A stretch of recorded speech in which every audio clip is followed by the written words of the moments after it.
We are finally on the last Chris Chan live stream.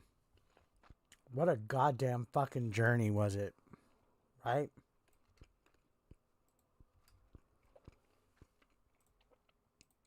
Seriously. What a journey. Like this journey this journey was a long time coming, and man, it went a lot faster than I thought it would. I didn't think it was going to fly by this much, but we did it. We absolutely did it. We came, we saw, we came. It went a lot faster. We came, we saw, we came again. So we're here with the finale.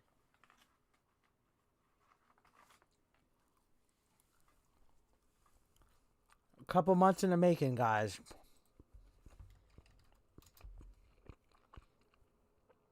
And now, it's almost bittersweet. It's like, where do we go from here?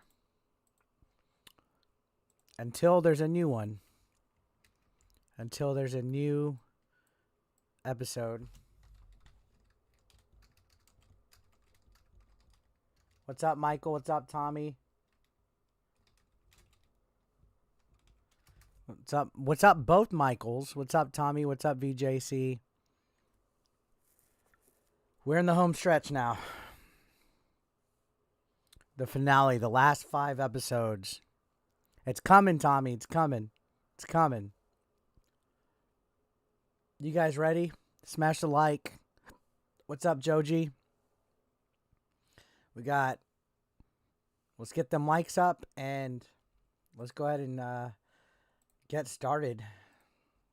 I'm nervous.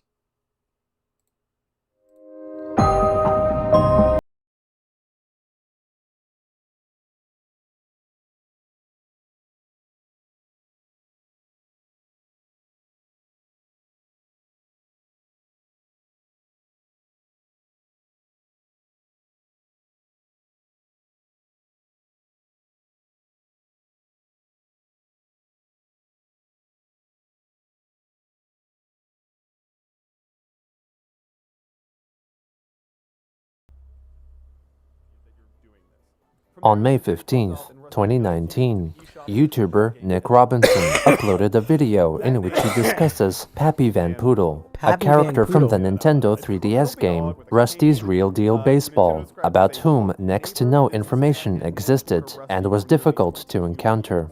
According to a certain commenter, they claimed that Christine was the first person to have discovered Pappy Van Poodle. To confirm who was the first to have found the character in the game, Nick Robinson uploaded a follow-up video on May 25th, which featured a brief interview with Chris. So I'm making a video about a 3DS game called Rusty's Real Deal Baseball. Are you familiar with that? Yeah, I played it. Oh, awesome. That's hilarious. Yeah, free to play, but yet pay to play also. Yeah. I remember playing up, a bunch Casey's of Raw? mini games within that. And making a deal with Rusty. You remember like there was like a haggling thing where you could negotiate with Rusty? Oh yeah. Did you? He's like, you're really making me lose my whole profit margin. You make me go below even breaking even. So somebody told me that you had played the game and that when So you this is had 2019. negotiated with Rusty, did you haggle with him? You haggled the money What's up, down? Badgers? Yeah, way down. Oh, got it. I'm trying to track down who originally discovered this character for the first time, and somebody in a YouTube comment said that you had encountered this character or that you didn't negotiate, but I guess What's that's up, not Rich? true.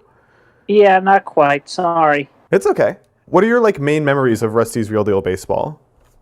The back and forth between me and the wabbit. Because Rusty was a wabbit. It's Right. just like saying that. Rabbit. I'm gonna go wabbit. I actually, you might be I still thinking have of that fucking Nintendo fly in Badge my Arcade, room. because that was a rabbit. I think Rusty was actually a dog. Oh, okay, well, my mistake. It's okay.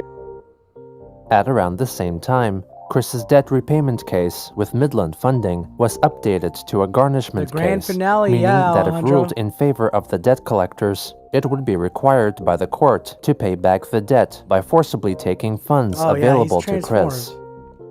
On May 25th, Chris wrote a 20-tweet thread describing her new technique of falling asleep and lucid dreaming, or becoming aware that she is dreaming while dreaming. She afterwards added that her friend, Maker Nightfee, had apparently discovered the technique before Christine, but unlike Maker, Chris was able to describe it. If the sleep/meditation technique were to be scientifically studied, she hoped it would be named the Maker-Chan meditation/sleep technique. On May 26th, it appeared that the enablers, Sarah and Steve, canceled their plans of moving to Virginia and personally helping Christine in her artistic and business endeavors. Some hints at what occurred could be gleaned from their updated public Twitter profile description. Just a couple of idiots who assumed they could help Christine, swindled out of hundreds of dollars, and were treated as subhuman. Should have listened to warnings given. They soon after changed their profile biography to a crying face emoji. Through private messaging, they elaborated that they fell out with Chris because she failed to acknowledge them for extended periods, while she posted extensively on Twitter about the dimensional merge. Thus, Sarah and Steve feared of being shunned for weeks after relocating. After a short while, Sarah and Steve admitted on Twitter that they were giving Chris a second chance, hoping she would reply to their messages more quickly. Can't hear me over the video? Well, I'm not really talking, same day, but go a the fuck user on on. the social media site Thank you, Reddit RGT85. posted in the devoted Christian discussion group or subreddit that he drove through Ruckersville, Virginia and made a detour to quickly visit Christine, posting a selfie he took with her. He noted she shook his hand for an extended period of time and was wet, possibly after having gotten out of the shower. On May 31st, take care, man. God Christine bless. reflected on finding out that the Dean of Student Services for Piedmont, Virginia Community College, have a great Mary night. Lee Walsh, with whom she had a noted history of conflict, had retired 2 weeks prior. I wish to offer kind words of her and the work she did there, regardless of what had happened between her and God damn, you hear that? Years Somebody ago. outside drag She had racing. her occupation. She performed to the best of her ability and judgment over the years. I do not recall much about her, and I have personally apologized to her for the mishaps and what had happened to her self-counterpart in Dimension C-197. I never knew her beyond acquaintance, and you sent the shirt to my old P.O. box. Well, shit. I have never heard of her direct thoughts on the portrayal of her character. I don't think anybody's gonna get it. Fame and fandom she had acquired from my own hand. I haven't been there in like 2 years, man. I'm sorry. My one grievance with her being of her uncharismatic and anger-induced attitude and behavior when it comes to dealing or communicating with those who are only trying to find their own way in life. In my case, I submit the constructive criticism my that P.O. I was box is in unable the to speak About to Me her way section back then would be the calm, level-headed, direct of all my videos. Statement with no intent you gotta watch of the newer personal ones. Where'd you space get the and old address personal from? property destruction nor malcontent. Mary Lee Walsh should have said to me upon the first encounter, "This public advert is most inappropriate. It portrays you as a sexual solicitor. That is not a way to make conversation with others. Please put this." The old address is on old videos, so if you looked at an old video, it's not the correct address. Talking with others, I can recommend sorry about some that. social skill courses and support groups for the very shy. Is that clear to you? We probably could have avoided the tons of awkwardness and emotions looming over our shoulders, especially hers, had she been simply direct and civil like that back in 2003 with me. Regardless, what happened to if you go to the About Me section of my channel, guys, move forward and onward. All the right and info about me is right there in the About Me section here in Dimension on the 1218, channel. only the most comfortable but and yeah, blessed I don't know years what to in do her with that. retired I life until don't her have an time of account passing. there or anything like she that. had suffered enough, and I leave her to live on in peace of mind and forgiveness. Have a nice life. I don't even Mary think they Lee would let me Walsh. pick it up. Lightning, blue heart, lightning emojis. Sincerely, maybe they'll Mrs. reset. Christine Maybe they'll Weston return it to Chandler sender. Sonichu. Okay, DUMB question. Has Mary Lee Walsh here ever made any personal recorded statement about her thoughts and feelings about me and all of this, since after I delivered the apology drawing to her and then received a freaking trespassing notice from her in 2009. Mary Lee Walsh. Now that this can of worms has been opened yet again by someone who texted me earlier asking me what my thoughts about her retirement were, and I would be remised and dogged if I had not tweeted the set just a while ago. I feel needs to know what she had thought of it all. Tal as Knacht, people. Had to add this back onto my pile of stresses, didn't y'all? Also, please never ever remind me of Michael John Snyder, or even inform me at all whether or not he had died. I had long moved forward from that jerk, way in the past, Jerk and ops. no need to do that to me either. To me, that jerk has been dead since I found the game and hobby place has been long gone, out of business, and replaces by a chocolate store. Leave that be with me, please. Kristen posted an animated GIF of meditative deep breathing to possibly calm herself down. On June 6th, in reply to a challenge from the official Pokemon Twitter account, Chris took part and assigned people on Twitter to be characters in her fictitious Pokemon journey, selecting the first account that automatically was prompted to her, which included US President Donald Trump and some of She her really online hates Trump. friends. When an individual told her that since her account was protected, no one who did not follow her would see her tweet, asking when would she learn, Christine wrote back, never, promising to continue tagging accounts as necessary, closing with ALOL, an acronym which stood for Actually Laughing Out Loud. On June 8th, Chris found out that the free encyclopedia, Wikipedia, had an article about the Kiwi Farms forum and requested for her to be omitted from the written history of the site. Wow. In addition, she wrote she would like to have her own Wikipedia page created for her, written in a positive light without any hate. Finally, she said she did not condone the role of Kiwi Farms in their so-called top 3 planned scandals, which left many people dead or injured. On June 12th, Christine wrote an extended Twitter thread explaining that she won't settle for a regular job because she was, in a sense, What's up, Mary? employed by deities to manage the dimensional merge. She also wrote the same message on her Patreon page to explain why she was unable to send the Sonichu comics to her paying patrons. On June 13th, Chris reflected on his graduation from Manchester High School in the year 2000, regretting that during the ceremony up, Sam? he showed his anger at not being recognized for his artistic efforts by snatching away his diploma and storming off stage without shaking anyone's hand. She wished for people to identify those who were on stage so she could apologize to them. As an addendum, Christine wished for the domain of the Christian Wiki, the Quickie, to be changed from sonichu.com to quickie.com so she could eventually claim the Sonichu domain for her own website project run by a trusted friend. When a Twitter user asked her why she couldn't use her superpowers to track down the people from the ceremony, she answered that she was still getting used to her powers, which remained unpredictable and wild. The dimensional Later that day, rift. Chris wrote a tweet thread in which she revealed that Jesus Christ allegedly told her Uh-oh. that he Here we and go. his mother, Emmanuel, have been working really hard in the dimensional merge, which was in its final stages and would take place in the coming days. Jesus was reaching out in all of the real-world dimensions churches, holy spots, portals, Pokestops, and Pokemon He was gyms, reaching out in but also Pokestops. asked Christine to extend the reach of his message and tell everyone to believe in the original characters created by themselves and others. Also on that same day, she wrote on Twitter that her mother, Barbara, had been badgering her for damned money again, so Chris advertised Damned a money. quilted throw blanket for sale on the auction marketplace website eBay for $225, including shipping.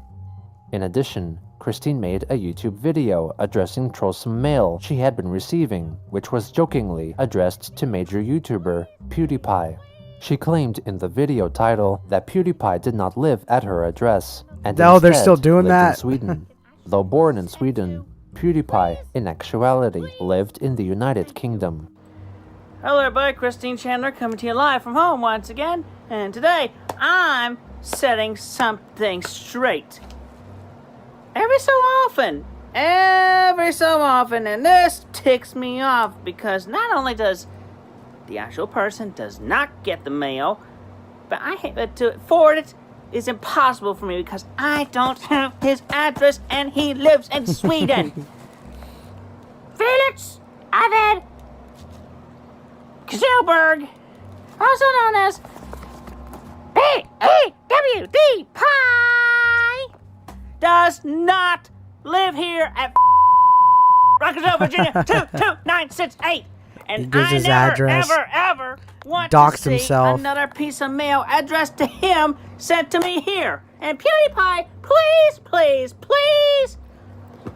put a mailing address on your YouTube channel to where your fan mail and everything can actually be sent to. Please. Thank you. Chris then went to Twitter to post a photo of all the hate mail that a single person sent to her multiple times per month. She wrote that she did not open the envelopes, as they were transparent both to light and her psychic powers, and would be sending them all back. Afterwards, she notified PewDiePie's Twitter account that she would be sending back all mail addressed to the YouTuber, and asked for him to make a public address to let his fans know the correct address. I want to watch that video PewDiePie took down about Christian. Finally, on June 13th, Chris posted a video in which she asks for people to believe in the original Game characters Changers, any or Chan. OCs and deities. Yeah, that's what we're doing right now. To the dimensional we're in merge. 2019 in this documentary. We have a bit of a situation. Turns out, while we do have a good number of believers in the OCs, CPUs, deities, and everyone between our sister dimension of C197 and their surrounding dimensions, and right here, dimension 1218, we can do a whole lot better in the believers. Even Jesus Christ himself came to me earlier today, told me so. Because he likes Chan, didn't he? Everybody believe Who in doesn't the like OCs, Chan? and everybody, the dimension merge is happening.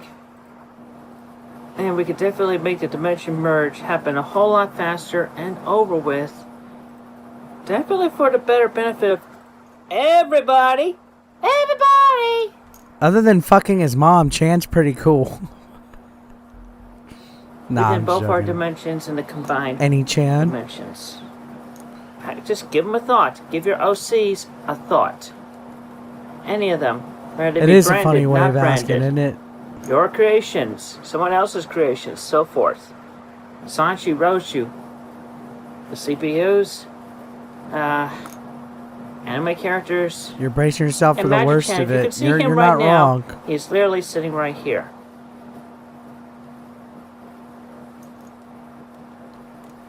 I'm not sure. I would think so, Anyway. Michael. Jesus Christ himself and our God Emmanuel, they're OCs too. Though they literally are those that have worked here. Like, you know, your Lord Jesus Christ sacrificed himself for real here. He's an What's OC. up, zombie? I'm an OC.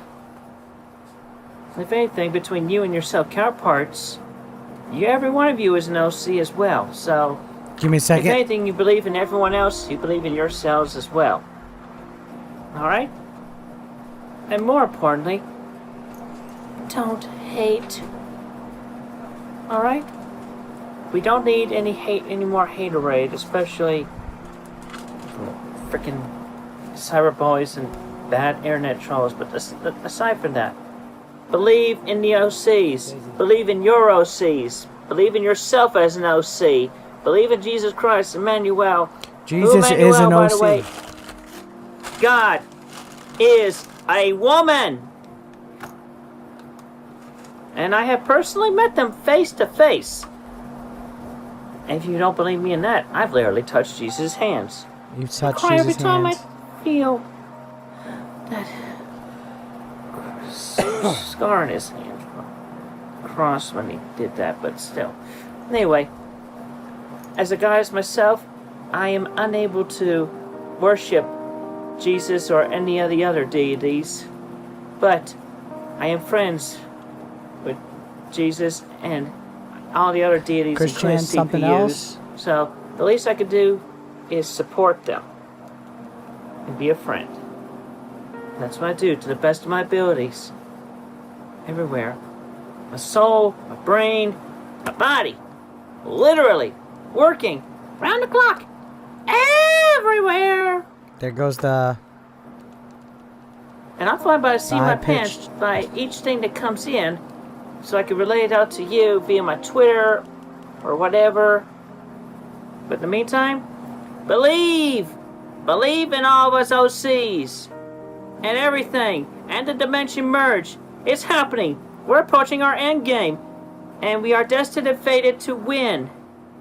So follow my motivational speech, please, and follow our lead.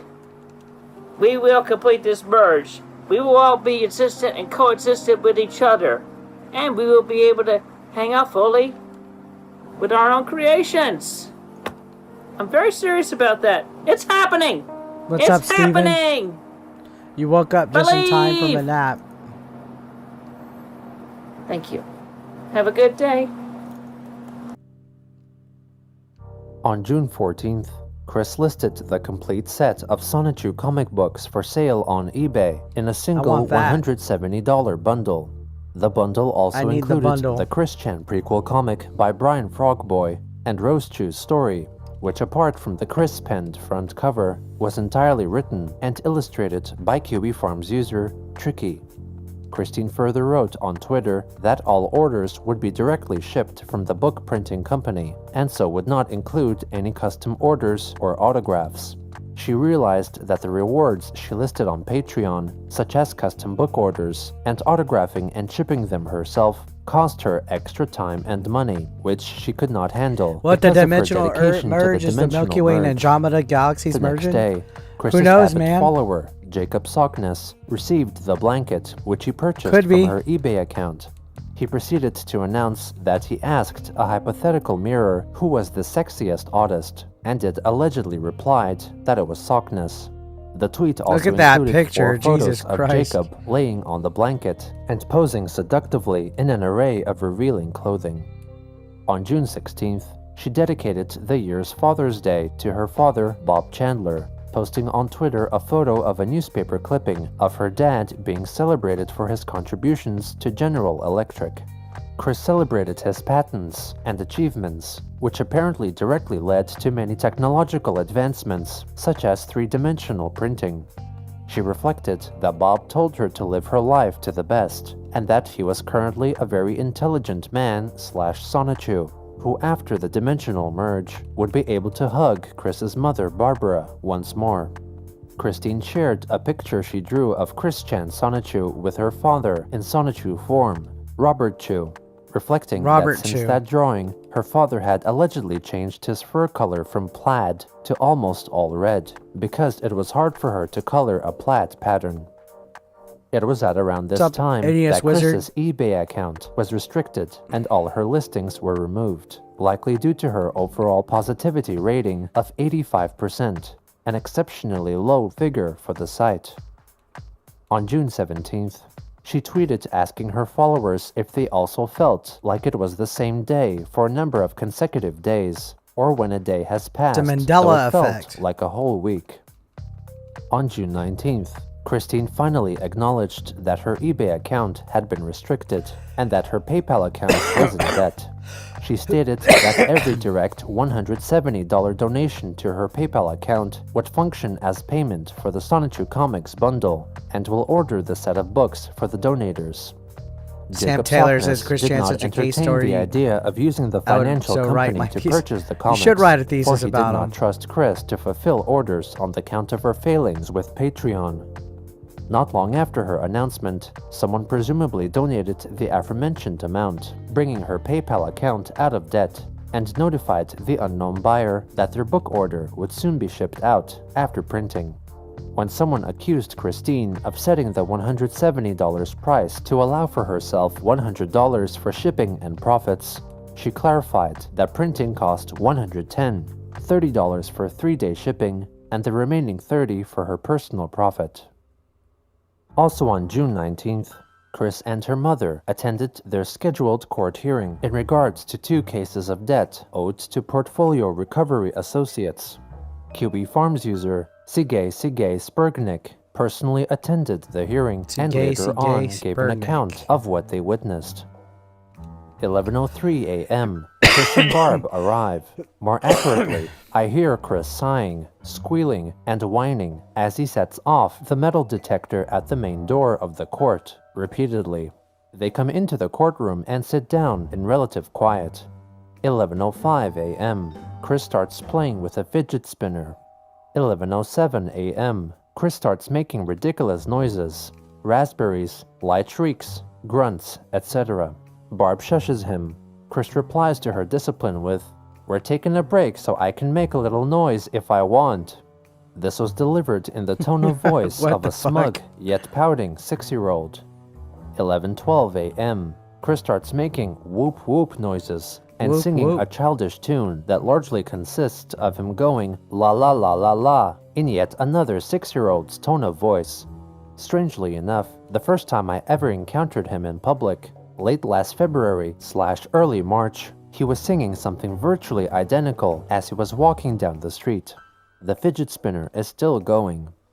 11:22 a.m. 10 minutes of relative quiet are broken by another of Chris's noise-making fits. This time, it's a giant hiccup, followed by sighs, squeals, and more fidget spinner as he grunts. I remember at I no used to one play a in lot of particular. fidget spinner. I had a couple 11:23 fidget spinners a.m. Chris when they tears himself became away in style, from I the fidget guess. spinner long enough to make I a was pretty comment to addicted to Barb 'em. about something to do with hairy legs. Couldn't make out the first part of it due to the acoustics, Yeah, NES Wizard, but I she did. shushed him again. The 6-year-old I was gonna make a voice video came out about it, then again I to decided say, not to. "But they are hairy legs," followed by something else unintelligible and more fidget spinner. 11:27 a.m. Judge sits down again, starts getting the 11:30 session underway. 11:33 a.m. While that's going on, Chris starts babbling very audibly. The judge glares at Barb. Barb shushes the man-child. Unsettlingly, it was a near glossolalia level of babble. The fidget spinner has finally been put away, thank God. 11:50 a.m. Chris and Barb left the court with the judge's permission to speak with the prosecution attorney in private room, re his case. Barb wasn't allowed in and hung around in the foyer waiting for him. A few things that should be pointed out. Barb's looking worn out. There's no good way to describe or emphasize this adequately, but it's worse than I can ever remember seeing her. Her That was hair like is the world's completely longest white. period The hollow-eyed, between 1,000-yard stare is now going out. the initial even charges further than being that, pressed and her them general going. demeanor is that of someone who has taken all they can and has retreated into a shell that they only emerge from to shout out something vitriolic once in a while. She's getting around okay physically, but functionally reminds me of an edamame pod. Chris, honestly, not too much change there, at least physically. Behaviorally, however, he basically seems to be seriously sliding down the slope into trying hard to revert to childhood. Yeah. At present, this is likely his strongest defense mechanism against Barb's decline, real-world responsibilities, like creditor judgments, and his lack of social skills bearing down on him. Granted, this is an assessment being made from a completely non-professional standpoint, but it's also not the first time I've seen something like this, and he's exhibiting the signs. The case was finalized that day, and Chris was ordered to pay back a total of $2,681.70 to Portfolio Recovery Associates.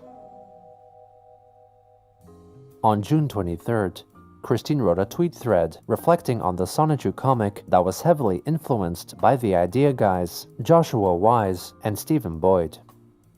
Everyone, I am in agreement with @Magichan111448 that the adequate minimum number of peoples of this world, so far, have had a chance to read the book that I had written during the time of, and a bit after, when I was awakening as a CPU, also known as the time #IdeaGuy Josh Wise.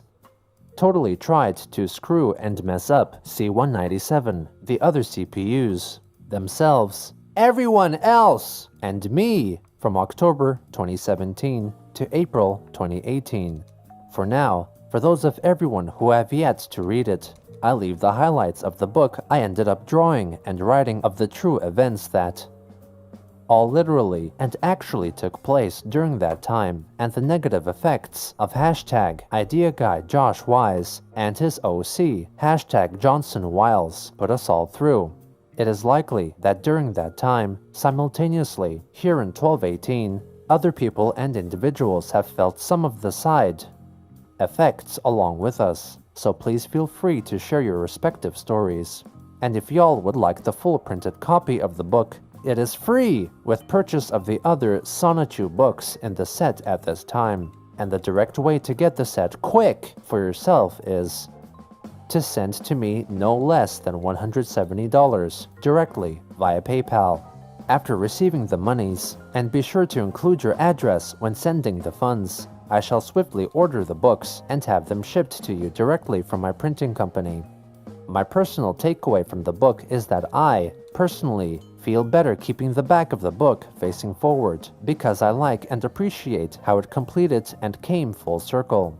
I also do appreciate the circumstances that introduced me to it all, including calling my very own at Sega Dreamcast that literally turned out to be this dimension's counterpart to the Spiral console that kept Uzume, the CPU Orange Heart, confined for years. While my Dreamcast only had the seal, but I still ended up with a direct link and close friend link. With her for 2 weeks. That was really wild, epic, and totally cool.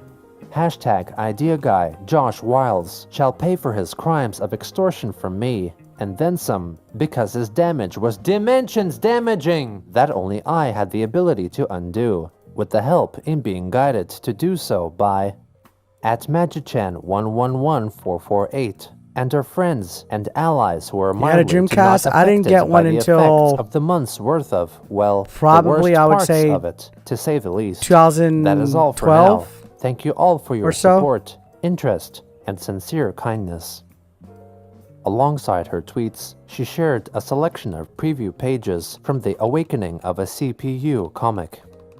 On June 24th, CPU. Chris wrote that she considered selling the Awakening comic for free, but decided against it because it cost money to print it and ship it, and that the money was needed in the house, hence why she bundled it with the complete Sonichu collection bundle, though mentioned that she was not getting orders.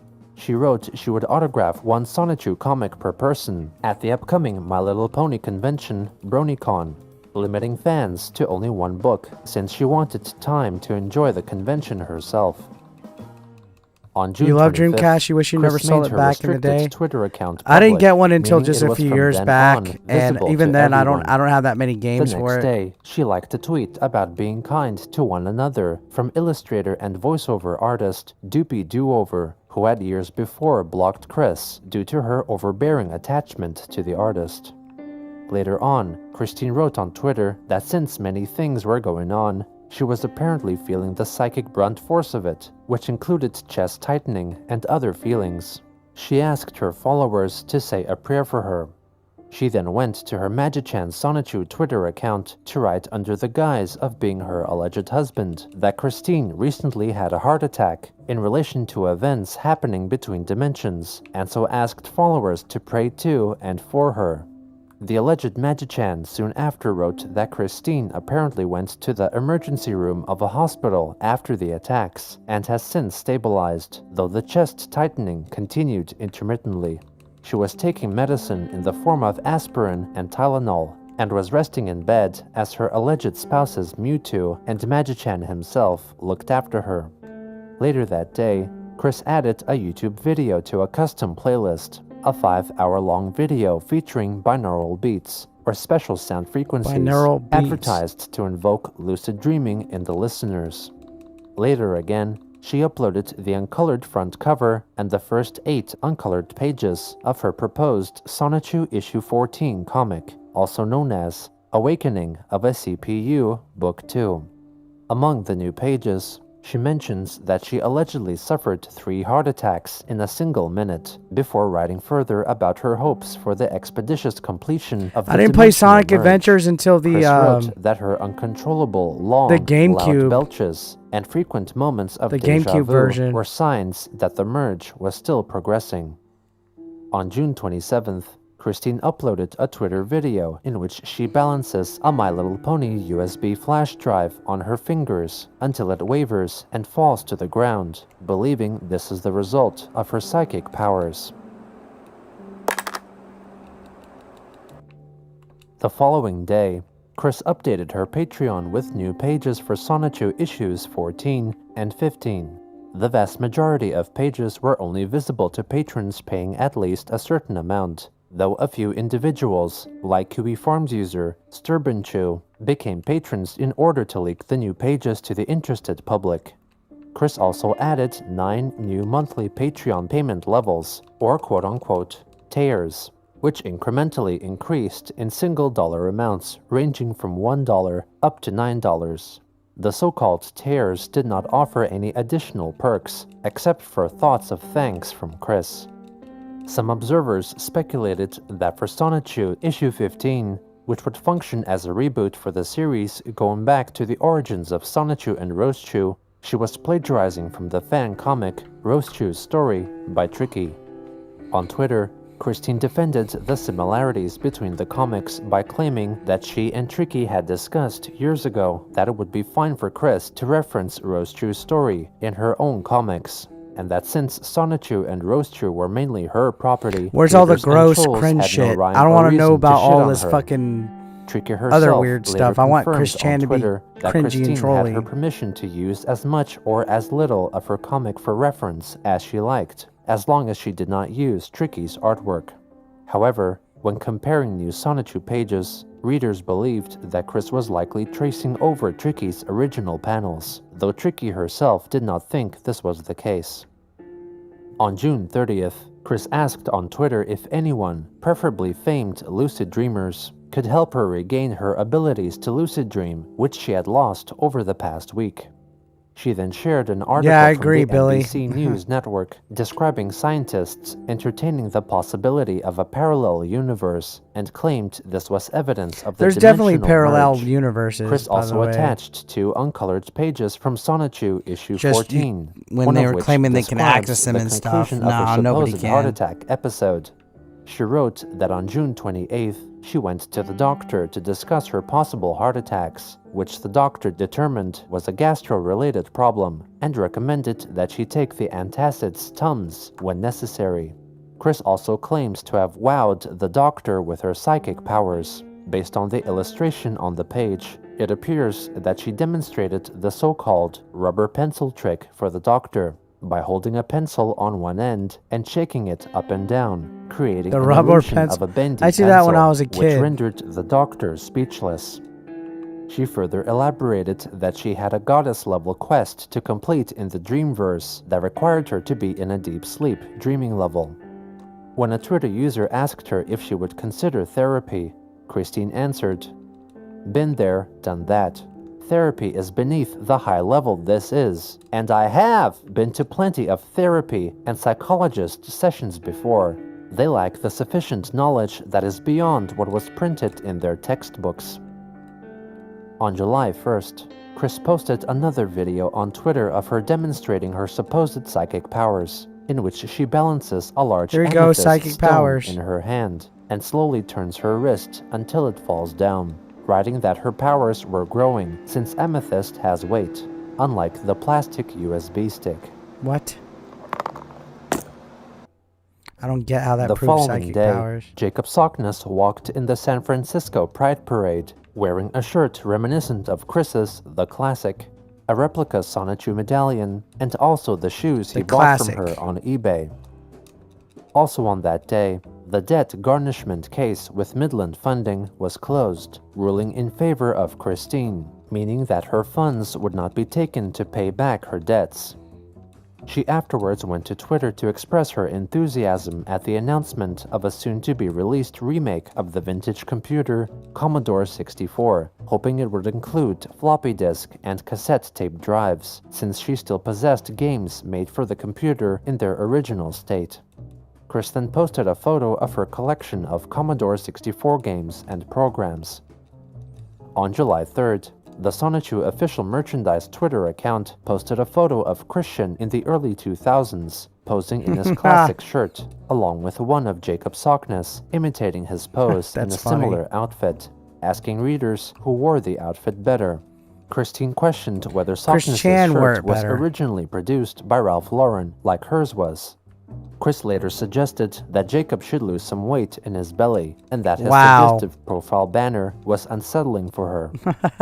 Jacob himself soon How are you gonna fucking tell somebody else to lose weight if you're Chris Chan? Softness in an attempt to sexually tease Christine. Sonichu official merchandise wrote back that he should hit the gym if Softness was to get Chris's affection, referring to her with male pronouns. Chris then corrected them. On July 4th, Christine angrily addressed the lax Google moderation rules which allowed anyone to edit her Sonichu headquarters business listing. Many people uploaded pictures referencing Chris's past trolling sagas, poor living situation, and her penchant for begging for money. Also on that day, Chris went to Patreon to update her supporters with new pages for Sonichu issue 15 and blamed the idea guys for the delay in the completion of the comic. Realizing that it had been quite the while since I resumed a few days ago, and when I ended up stopping in book 15, thanks to the events involving Idea Guy and Johnson Wiles, I ended up messing up on Rosie's young and short bosoms. I could kill them both after they and Boyd extorted $6,000 from me during those developmental and very eventful months, in full, plus interest. She then wished on Twitter a happy birthday to the United States of America, as it was the date of the nation's Independence Day, and wished a very merry unbirthday to everyone else. Merry a birthday-like celebration occurring on all days apart from one's birthday, first mentioned in the 1871 novel Through the Looking Glass by Lewis Carroll. On July 8th, Christine announced on her Patreon page that she would be attending the upcoming and final BronyCon convention. But thanks to bills and things, funds for her travel and attendance have been slipping out. She pleaded for people to join her Patreon, as she was still busy coloring new pages and providing her supporters with new exclusive content. Oh no, at its height, how much in both Chris Chan made on Patreon. She also wrote on Twitter the reasons why she needed funds. And if you must know why, room accommodations. My main plan with two friends who had reserved a room for us three and had their passes, they fell off the communications map on me. So I am in a major bind. Please, hashtag help Chris Sonichu get to BronyCon. Chris then shared a link for her PayPal account. You know what? I'm gonna go to BronyCon just for the lulz. Donate to her $600, she would deliver them a personally signed and bagged complete set of Sonichu comic books. When asked on Twitter why would she consider going to BronyCon when she had money troubles at home, Chris replied, here we go. I'm going. I must. Alright? I have my reasons. Damn. Besides which, people want to see me and meet me, and they want to see me happy. I want to meet and make my fans happy. I want to applied and enjoy fucking the panels and be an events official and guest. share in everyone's happy feeling. So, help me help you feel more content and happy in the moments during BronyCon. Please.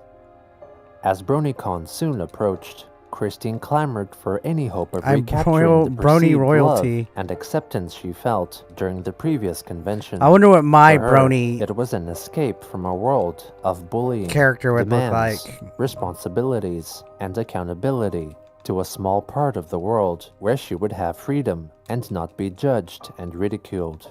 She would do all she was willing to. Yeah, My Little Ponies as a child. Well, the 80s My Little Ponies weren't fucking cringe. They were actually good.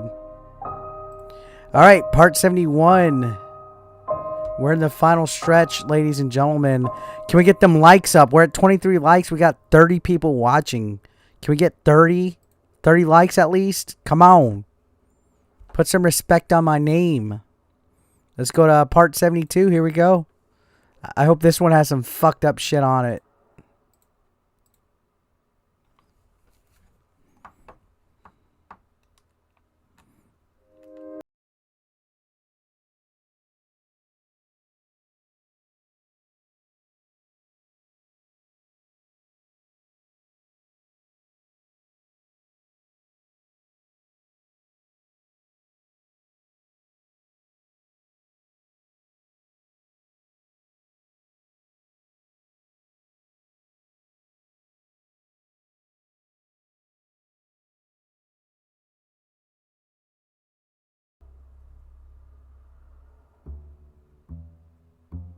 On July 9th, 2019, in response to Christine's recent pleas to acquire funds for her trip to the My Little Pony convention, BronyCon, the Sonichu official merchandise Twitter account suggested that she should start selling her bathwater, referencing the recent marketing campaign of Bathwater, social media remember star that with and erotic model Belle Belle Delphine. Delphine, who sold vials of what was purported to have been her used bathwater.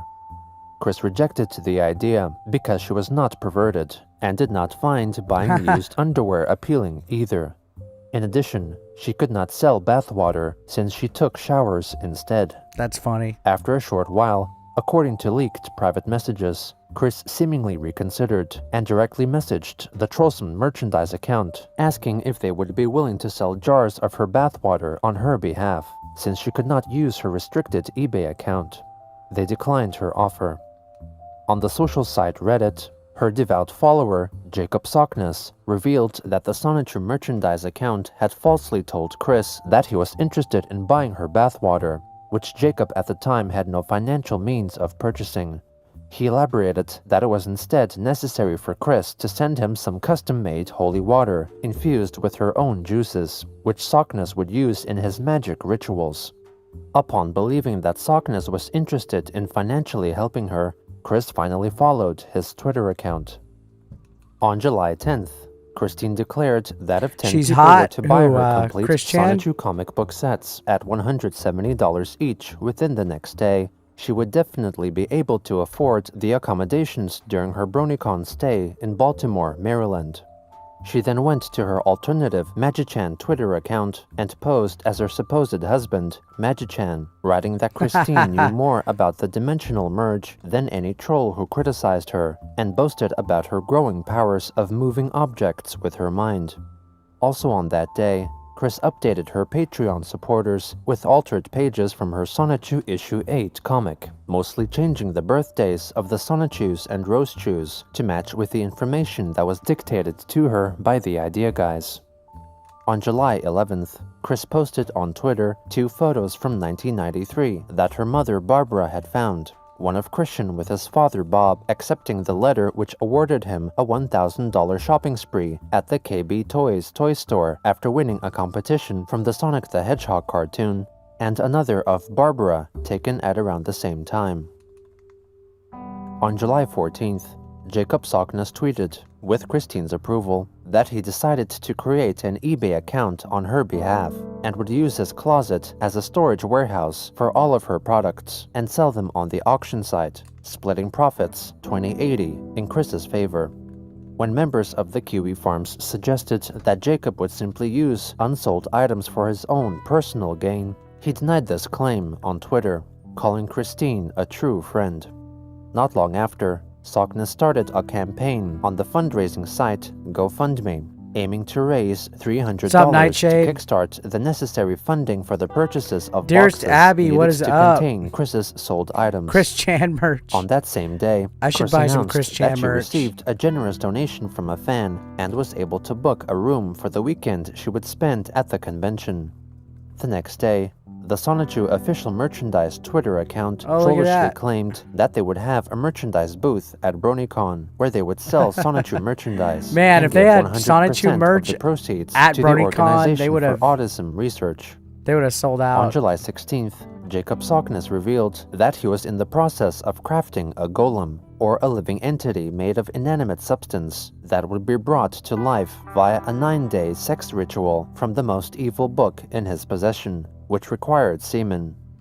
Semen, here we go. Come Christine talk. updated her Twitter followers with a new colored What's up, page Apollo? from Sonichu issue 15, a remake of Sonichu and Rosechu's first kiss, as seen in Sonichu issue 0, which upon observation seemed to be heavily referencing the poses of the protagonists as depicted in Chucky's fan comic, Rosechu's Story. Also on July 18th, Christine elaborated on the updated canonical history of Rosechu's genitalia. For everyone who was asking about Rosea privates as they were back in 2003, She had both sets of parts, but all of Let's the female fucking internal go. parts functional. Did I buy the his female books? update happened Have I when ever she has shown them transformed from on Raichu screen, to Apollo? Rosechu, though she still had the dick. If I bought As for anything other from him, details, wouldn't I have show it? typed up the following before today to elaborate a bit further. She then shared screenshots of private text messages. Hey, another let you know, help me remember.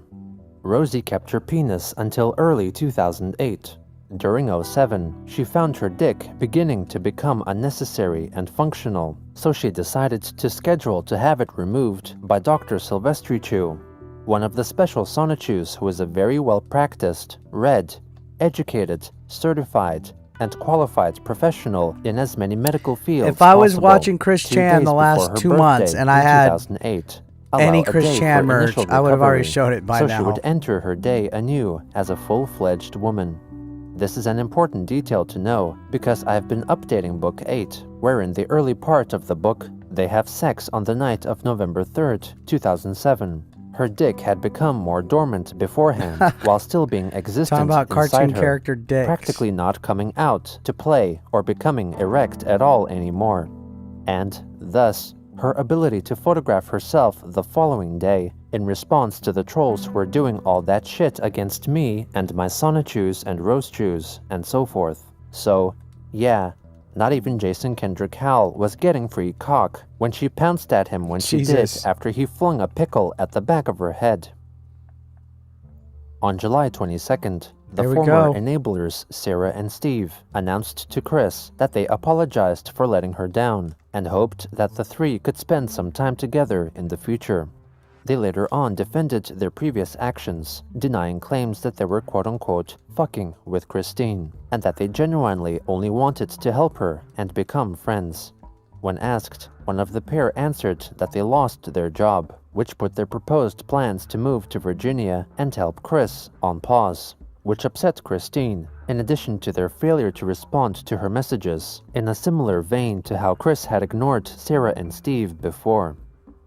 By July 23rd, she had been updating her Patreon supporters with daily updates of at least one new page from Sonichu issue 15, with many suggesting that her seeming improvement in art style and high output of content was due to her tracing the panels from Tricky's Rosechu story comic.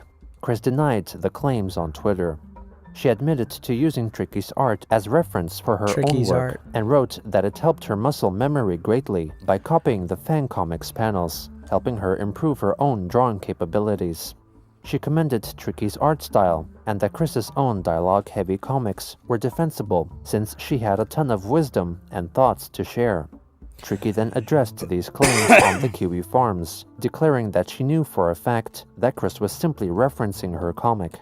She provided a still image from a video chat they had, which demonstrated how Christine had the Rosechu story comic next to the new pages she was drawing, hence referencing the artwork and not directly tracing, which was allowed under the terms of their agreement.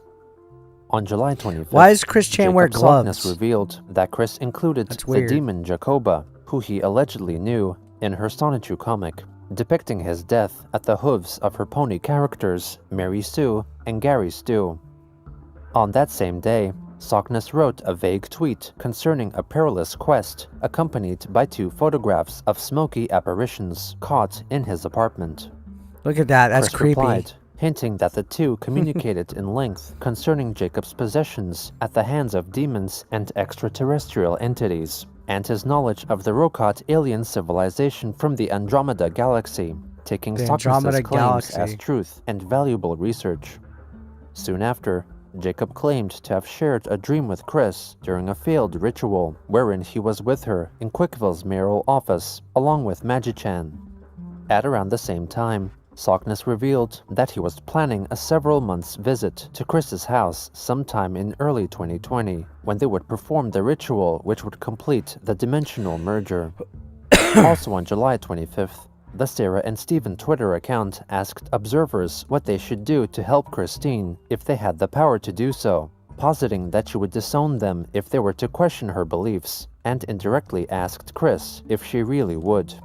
Around 2 hours later, they confirmed that possibly after seeing their recent tweet, Christine unfollowed Sarah and Steven on Twitter, with the pair concluding that her mental health was too far gone to accept any form of doubt in her thoughts, though within a day, she refollowed their account. Later again, Chris shared a newly released album for which she drew the cover art by EDM artist Easy K, who interviewed her on a podcast along with artist Merriweather in 2017. In addition, one of her patrons, who ardently defended her and allegedly paid her $200 to order the production of a custom Sonichu medallion, was blocked by her on Twitter, and Custom so then called Sonichu Chris medallion. a repulsive person after all that they and others had done to support her mentally and financially. On July 30th, Christine uploaded to YouTube an announcement of her upcoming attendance at BronyCon. Hello everybody, Christine Chandler coming to you live from home once again, and yes, I'm going to BronyCon this weekend from August 1st to the 4th. All 4 days. Getting there Thursday morning and so forth. But let's be real, alright? I mean, I'm not going to be welcoming of hatred or malcontent, and you're going to get reported to security by me personally if you do anything bad. And I'm Chan's not hair gonna do looking anything good. bad, so don't make any stupid false You love that stories BronyCon keeps about getting brought up me because he wants or to go to shit, BronyCon. Or try to set me up even. That's plain stupid. Alright? Or Anyway. she. You know me better. I'm more pleasant, I'm more kind, I'm more honest and sincere and everything. Approach me kindly and it's all good. Approach me badly and...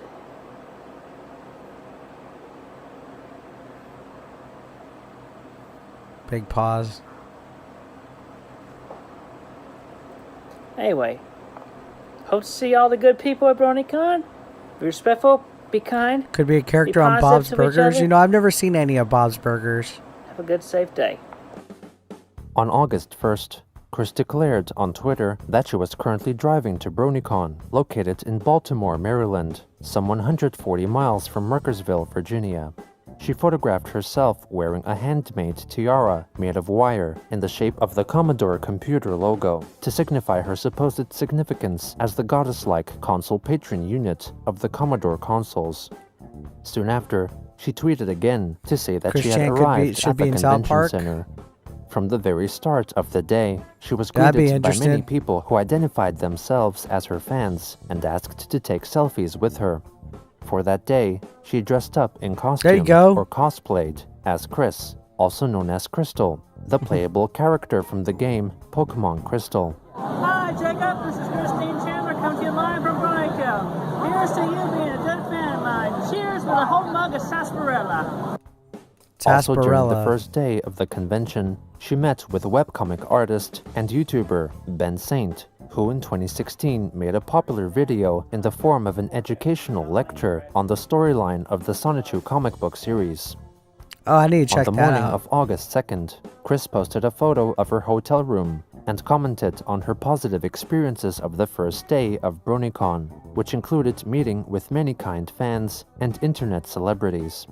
For day 2, she donned her pony ear hairband, strap-on unicorn horn, and Love pink the wings, horn. which she Your first next utilized cosplay. during the You should 2017 cosplay as BronyCon. Chris Chan right there. Early on, she Right was there. filmed wishing rapper Abby, you and got the YouTuber fucking nuts with Billy the horn and the Fridge a happy pink upcoming dress. birthday.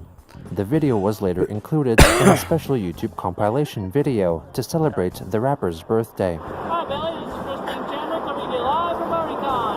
You're an awesome dude and you have an awesome day. You're very If you do that, I'll be classic Chris with the polo and giant chicken. the striped polo. In the evening, Christine attended the From the Matrix to Silence of the Lambs panel, which featured My Little Pony-themed YouTube voice actors performing famous movie scenes as MLP characters, during which she placed her Nightstar pony plush doll in the seat beside her, as if to allow it to observe the panel itself. She also met with MLP artist Choco Pony, complimenting his comic, and gifted him a copy of the MLP-themed Sonichu issue 12-9. Later that night, Silence of the Lambs. Chris went to the Grand Galloping Gala concert, performed by costumed singers and dancers, where she and all other attendees witnessed two convention-goers getting engaged. After the show, she took a photo with the cast for a set fee. On the third day, Chris attended the TF2 Analysis Anarchy panel, chaired by a number of liked bronies with history concerning her, including Dr. Wolf, whose YouTube videos were the basis of a short Sonichu comic and Lego counseling video. Towards the end of the panel, Mad Munchkin, who had blocked Chris on Twitter, was proposed to by her boyfriend. A video of the event was filmed by fellow panelist Lightning Bliss, who had also blocked Chris on Twitter. Afterwards, Christine went to the Pony Origins panel, hosted by Bonnie Zachary, the designer of the direct precursor to MLP. I like the old school My Little Hasbro Pony produced stuff. My Pretty Pony doll, and Lauren Faust, the creator of the latest generation of the MLP animated series, Friendship is Magic. During a question and answer session, Chris got the chance to ask Faust a question. My question began from G1 about the human characters, especially Megan, and the relationship between the humans and the ponies. Did you think about wanting to do that originally for G4 in the earlier phases? Or did it just kind of it was rejected initially, or not presented at all, and then later figured out for Equestria Girls? You know, I early on in the development process, I had considered that Hasbro might ask me to bring in Megan. They never did, not even once, but I did have a little snippet of an idea, but I didn't need it, so I didn't really flesh it out. Well, at least it all brought down the Equestria Girls. Thank you. Sure.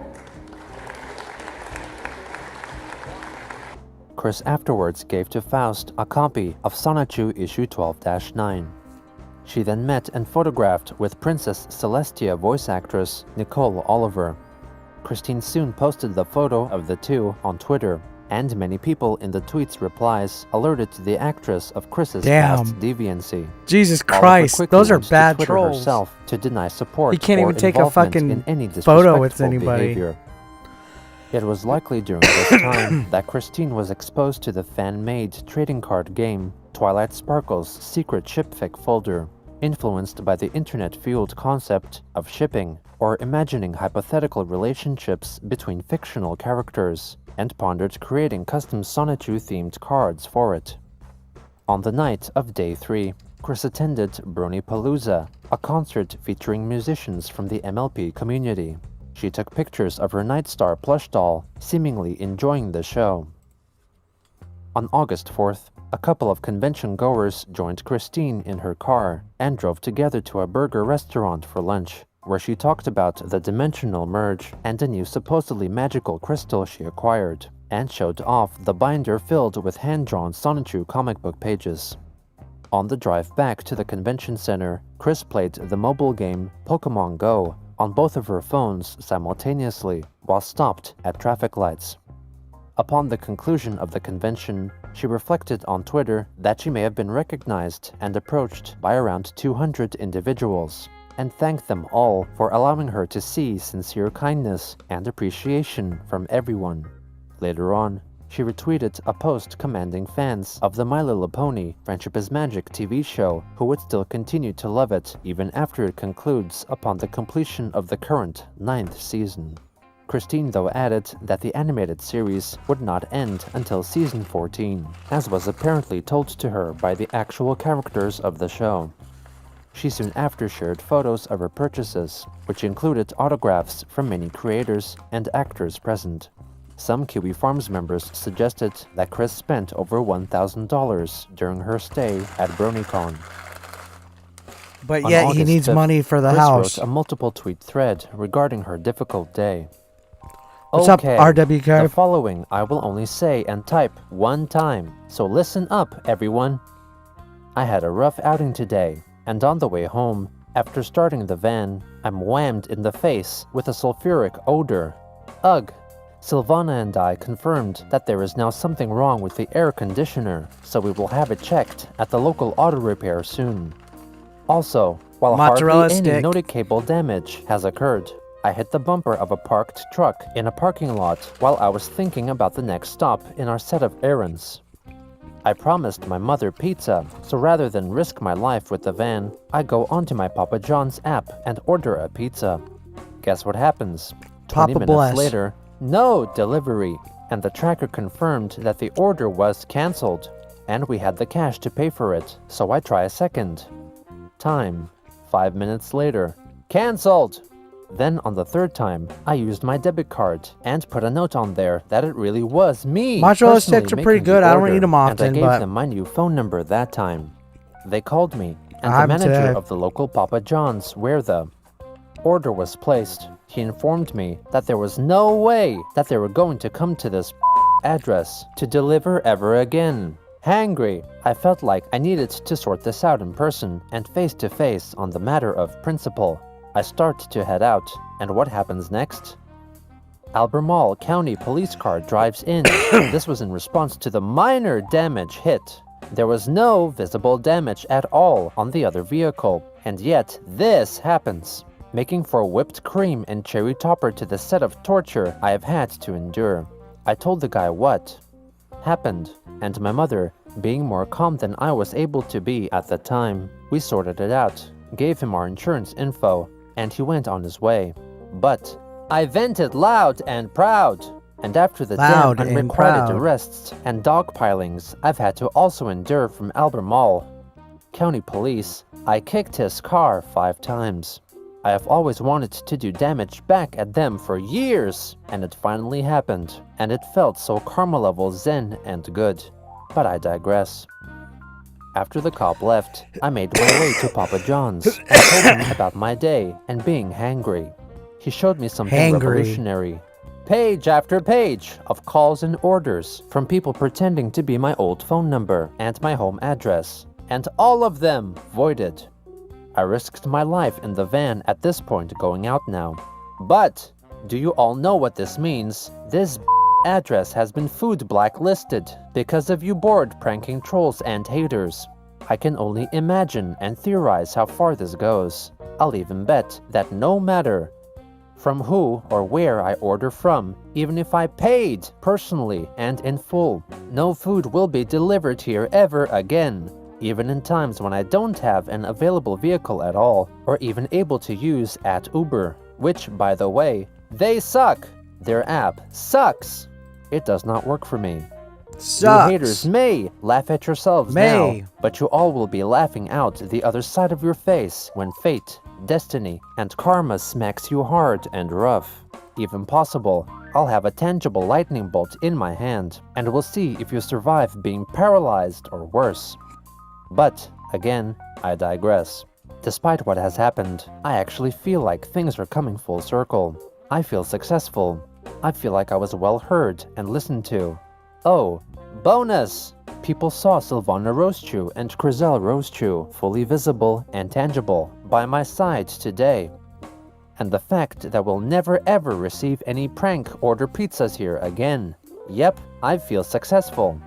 As After for you, this, we're gonna start at the prankster and beginning hating again. wad, No, I hope you feel we're proud going of to, yourselves. I could be without we're gonna a find vehicle, something else and to do for no the food will be streams. delivered here. The Thanks end of to a you journey. lot, you cruel, dirty scum. Deep breaths, calm mind, and meditate. That is all I will say. I feel like I got out a lot of stress today. Thank you. Lightning bolt, blue heart, lightning bolt One hell of an emojis. event. I mean, Not not long wrong. after, Chris updated her followers, writing that she ended up receiving the pizza she had paid for with her debit card and returned home safely. From August 8th, Christine began uploading new Sonichu issue 14 pages, which largely functioned as an embellished, lightly illustrated diary of her experience at BronyCon. She highlighted that she was accompanied by her alleged spouses, Magi-chan and Crizel, with whom she danced at the Grand Galloping Gala, as well as an unknown guy and gal. Also on August 8th, the former enablers, Sarah and Steven, made their presence known on Twitter again after a lengthy absence, entertaining the idea that the dimensional merge may necessitate certain rituals to be performed in order for it to commence. Jacob Sockness agreed, revealing that Magi-chan needed to transfer into a host body with the help of Sockness's alleged magical powers. The next day, Chris tweeted a dream-inspired musing. I'm just putting this on here. Just heard in a dream. What do you call a Happy Meal served on Monday? Cold bananas.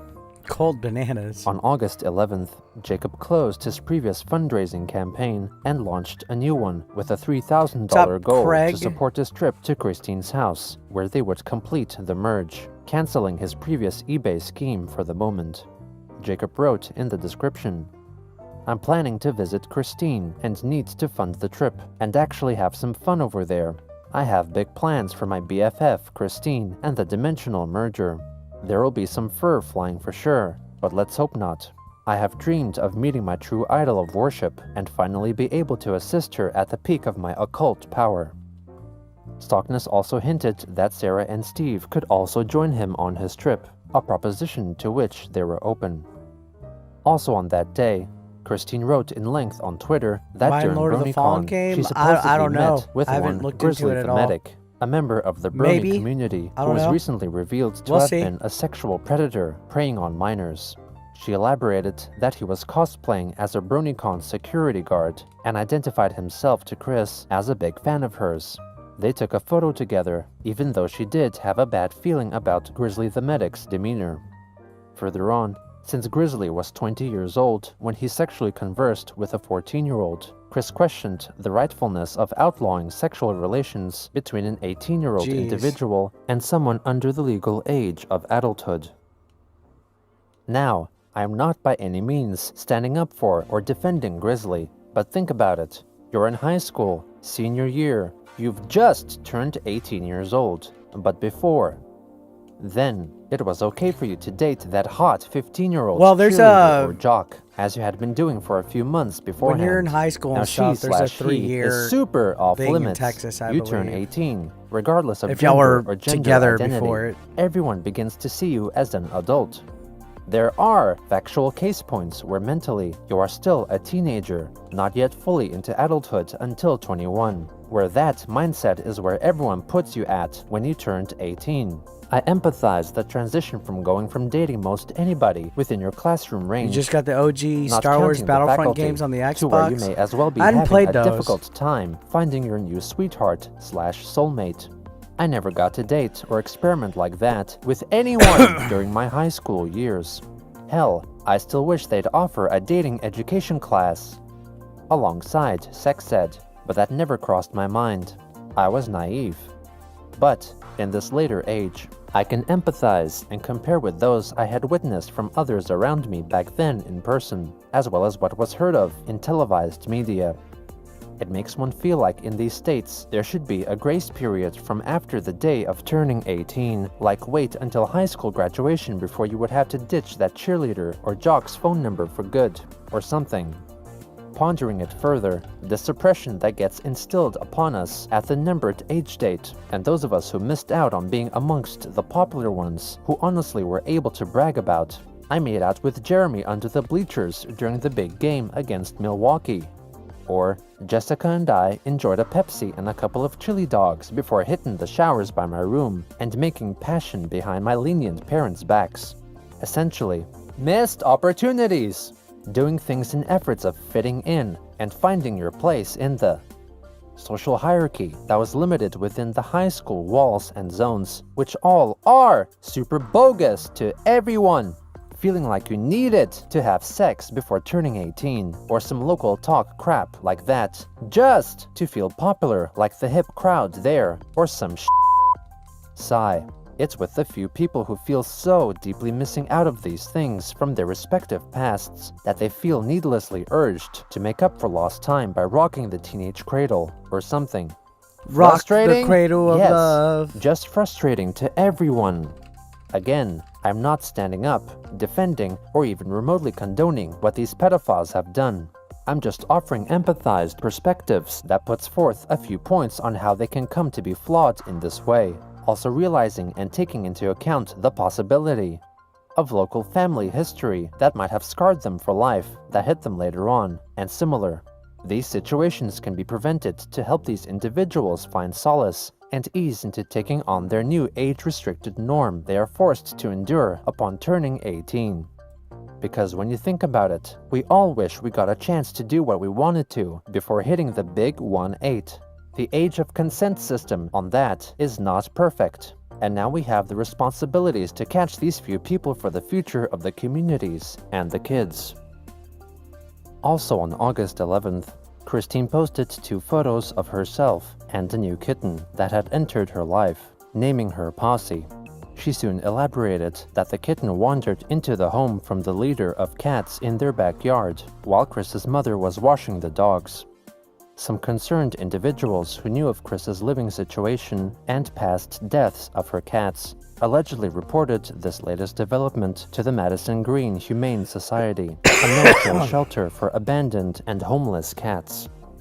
On August 14th, through her alternate Magi-chan Sonichu Twitter account, Christine announced, playing the part of Magi-chan, that he had successfully made his way fully into the real-world dimension of 1218, promising to release a video I think update Sonic soon. Fox attends Magi-chan BronyCon. soon I clarified don't. for a curious follower Probably that the video most address furries would be do, don't recorded they? after certain confidential circumstances were taken care of.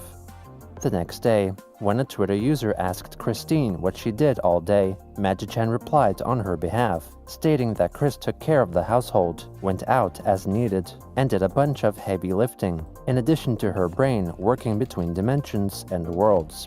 He also wrote that Chris kept herself clean and proper, making sure to deal with her excessive perspiration when it arose due to tense situations.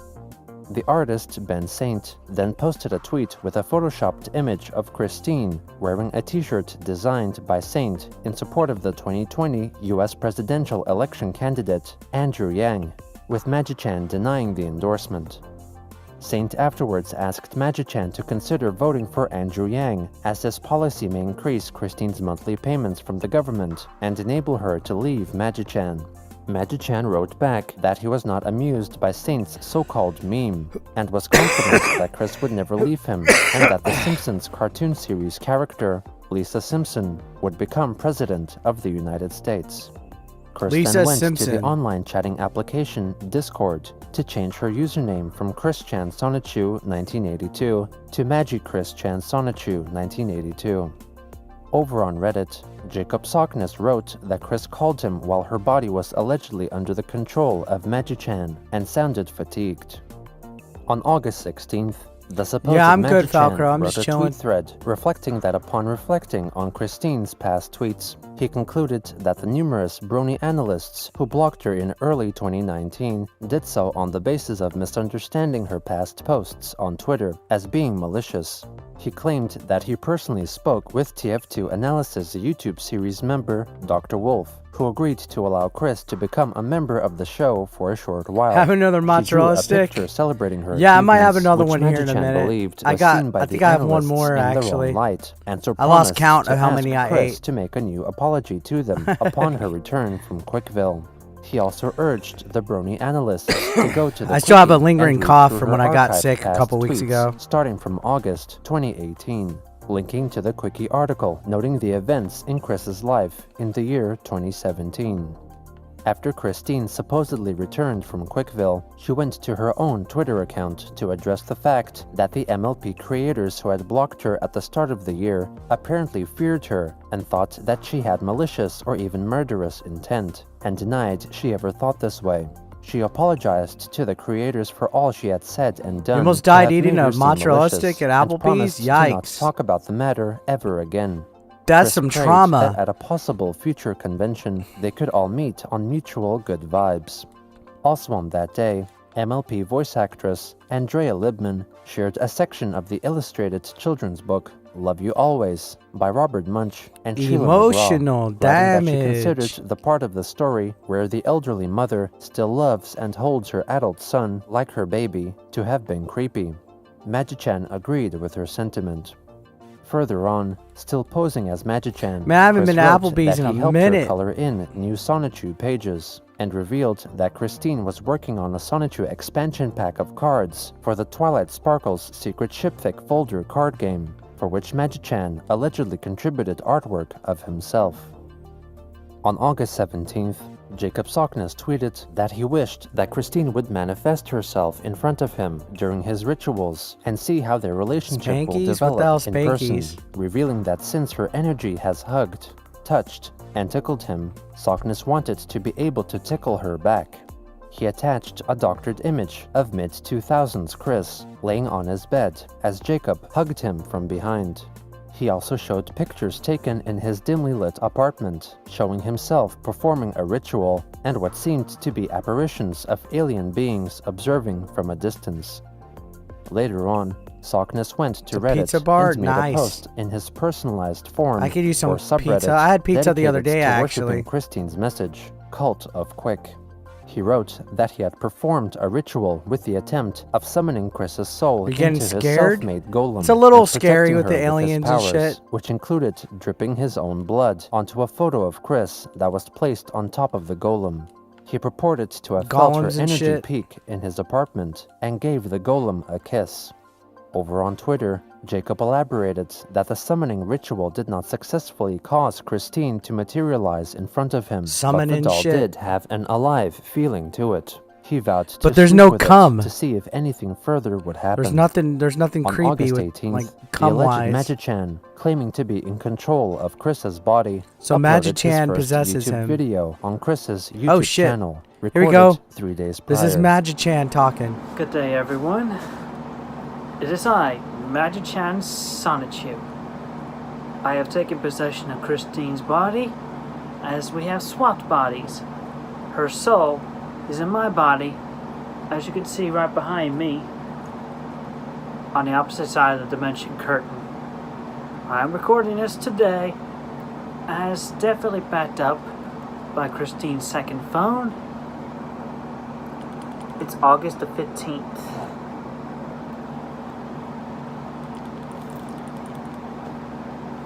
Which, on that note, should be the day I have uploaded this video, originally, long before I made it public. You could definitely tell that it is I versus as opposed to Christine, not only in the vocal tones, but also my behavioral This is the finale because I'm finishing it out tonight. What are you talking about, Dimension Project Merge Boredom? continues I'm to watching all progress. the rest of the parts An event will today. happen very soon where my body fully comes into this 1218 dimension. And I will be Now, if swapped there's back new with episodes, I would watch them on stream. Christine, and everything will that had come definitely out. further progress from there. It is quite different being in a human body as opposed to my Sonichu body. Especially in the brain. My brain works a lot better. This brain, it needs work. But I am working on it. I am improving. Magichan procures a I'll fidget just watch cube them as they and come holds out it in after her palm. today. It wobbles as her hand moves slightly, but ultimately fails to fall out of her hand.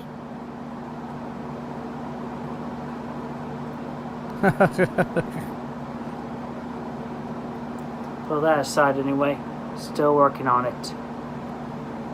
She's got power. I'm helping her find it. And she's borrowing my power too. She'll be making a journey very soon to progress everything there is. We will all be able to see and coexist with each other What's very up, Craig? soon. At least at this point, my wisdom, intuition, other thoughts are able to be shared in this realm. So take that as you will. Be good. Be safe.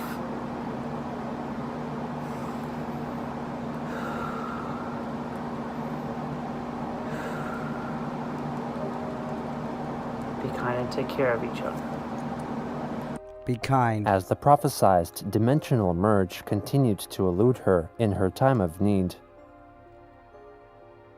and used by those with ulterior motives, boosting her beliefs so as not to break the bond. After years of being tricked Ding into dong, believing alternate bing realities, bong. it seemed that there was CWC no one is a who could break physical the cycle embodiment of and bring her back to Never reality. let them know your next The move. stage was set I for new mean, players you're to not enter fucking wrong. and perform the roles that only Chris wanted to see. Just go with it. Don't let people know your moves. Your haters are your biggest fans, right? All right, we're Coming up to part 73, guys. Smash the like if you haven't. Let's get them likes up. What a fucking journey. Part 73. Are we going to get to him fucking his mom yet or what? That's what I want to know.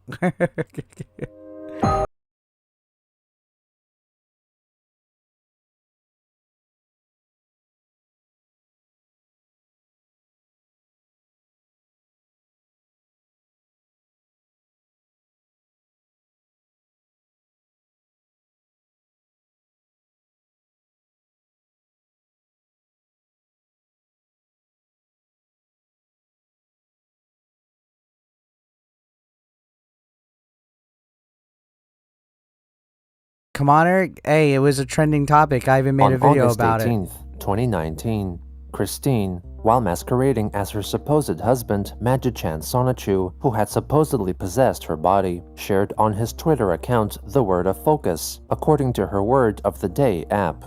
Luminary, defined as a person who has attained eminence in their field or was an inspiration to others, claiming that he and Christine were such luminescent individuals. Magichan instead could have inspired others to check out this video's sponsor, Atlas VPN. Oh, the wow. virtual private Sponsored. network is running an amazing campaign This dude had where a you can get sponsored a video. 3-year subscription We're for skipping only ahead of $1 it, though, US and 'cause Atlas 83 ain't cents per fucking month, paying plus me. an extra 3 months for allowing you 7 that was harnessing there the we go. power of slime for endless gang violence, a concept Saint created and used in his own comics and online community.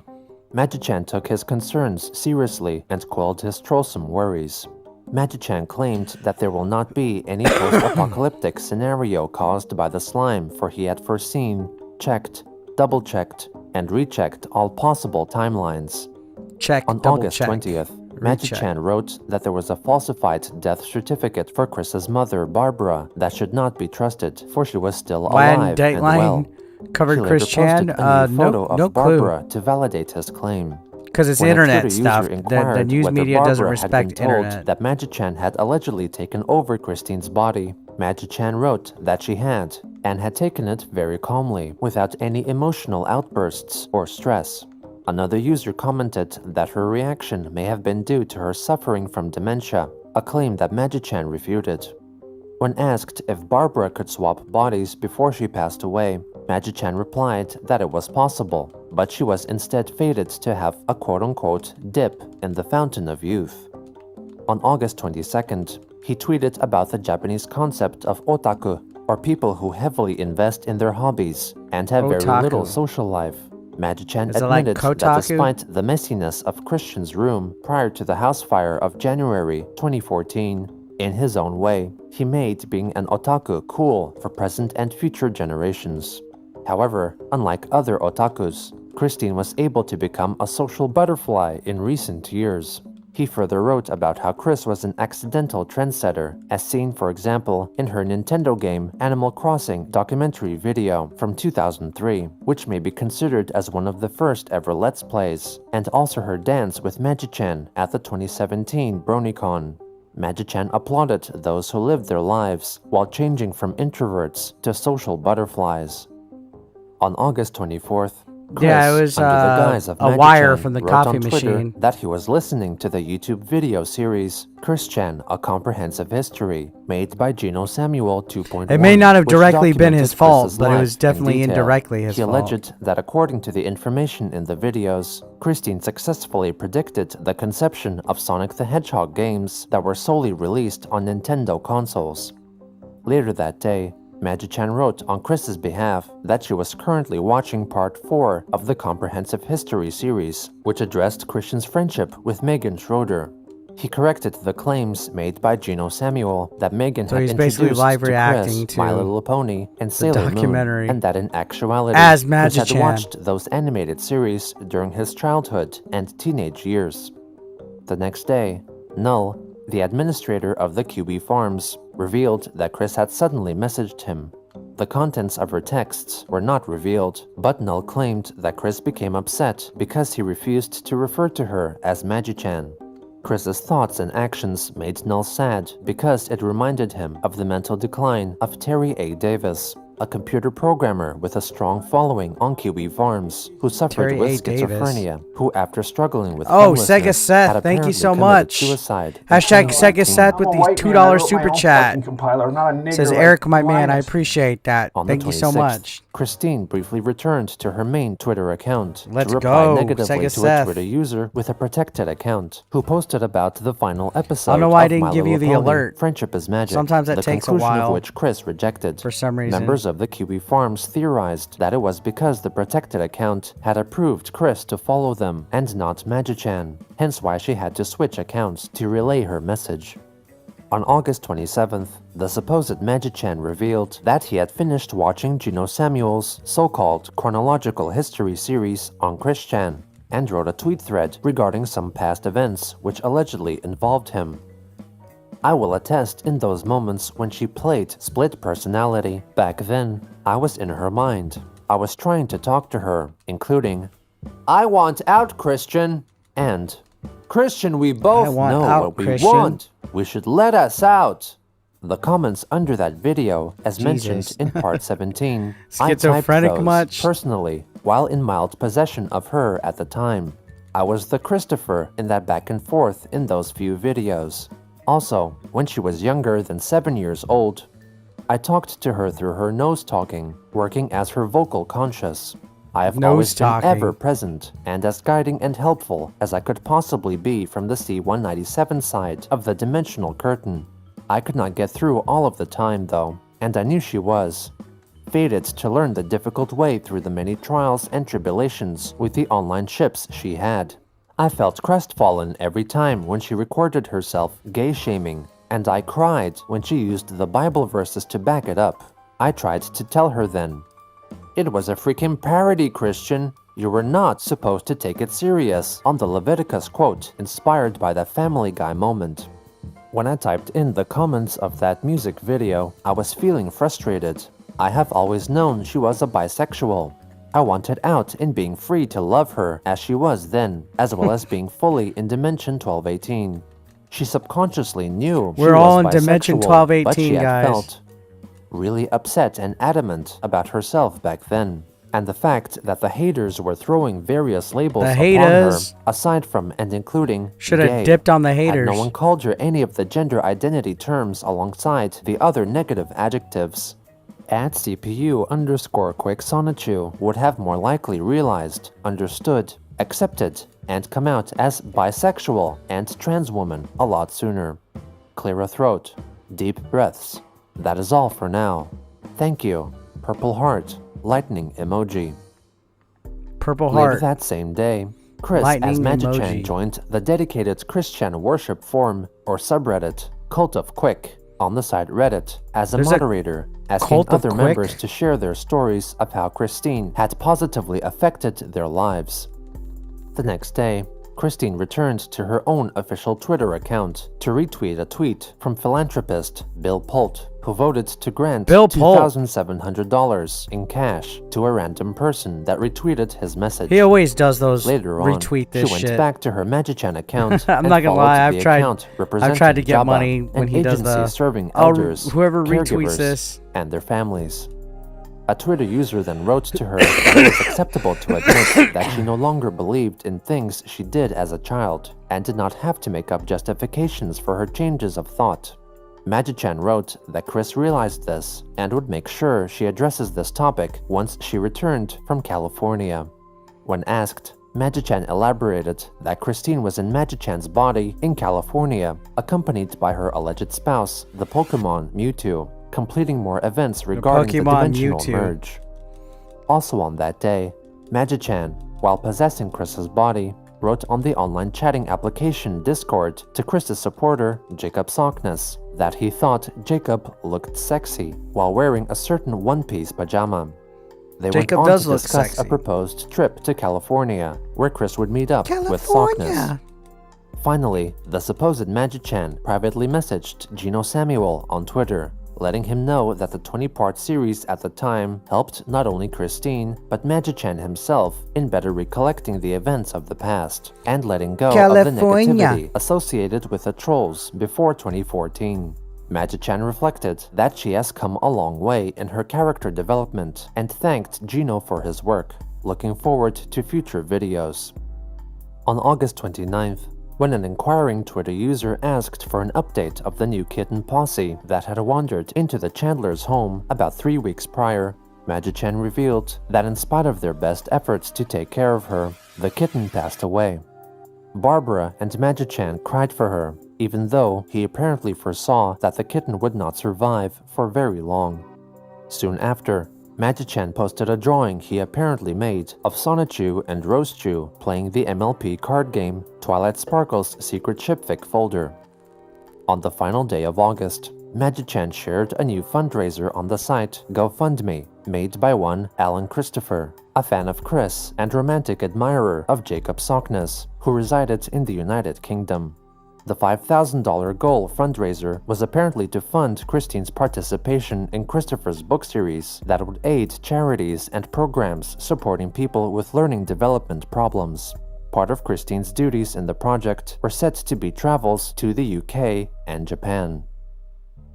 Throughout early September, Magi-chan continuously posted new custom cards that he and Christine made for her upcoming expansion deck for the card game Twilight Sparkle's secret shipfic folder. Some of the artwork was credited to Chris, while the others bore Magi-chan's signature. On September 2nd, the supposed Magi-chan shared another fundraising campaign posted on the site Just Giving that was also created by Never Alan heard of Christopher, Just Giving. which purported to be collecting funds for Christine's trip around the world with Christopher and his friends, in addition to creating more comic books.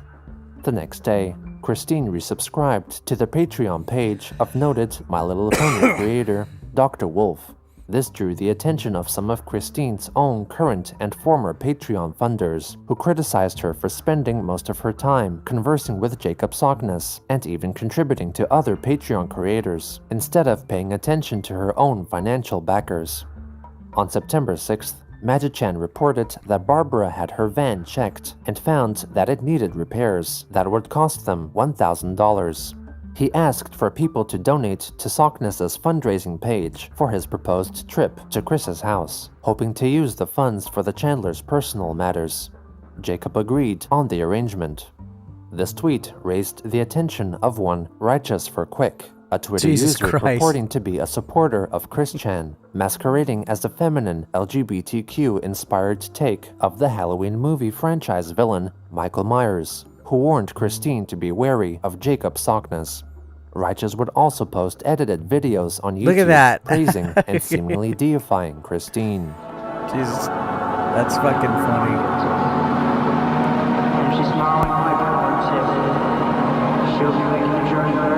The merger.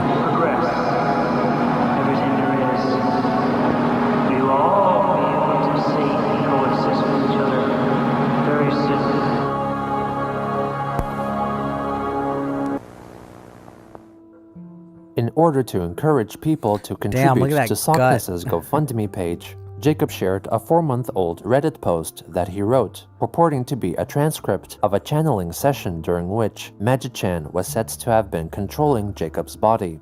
Followers dismissed the conversation as a forgery solely conceived by Sockness, as Magi-chan's speech patterns did not match those as seen in his tweets or YouTube video.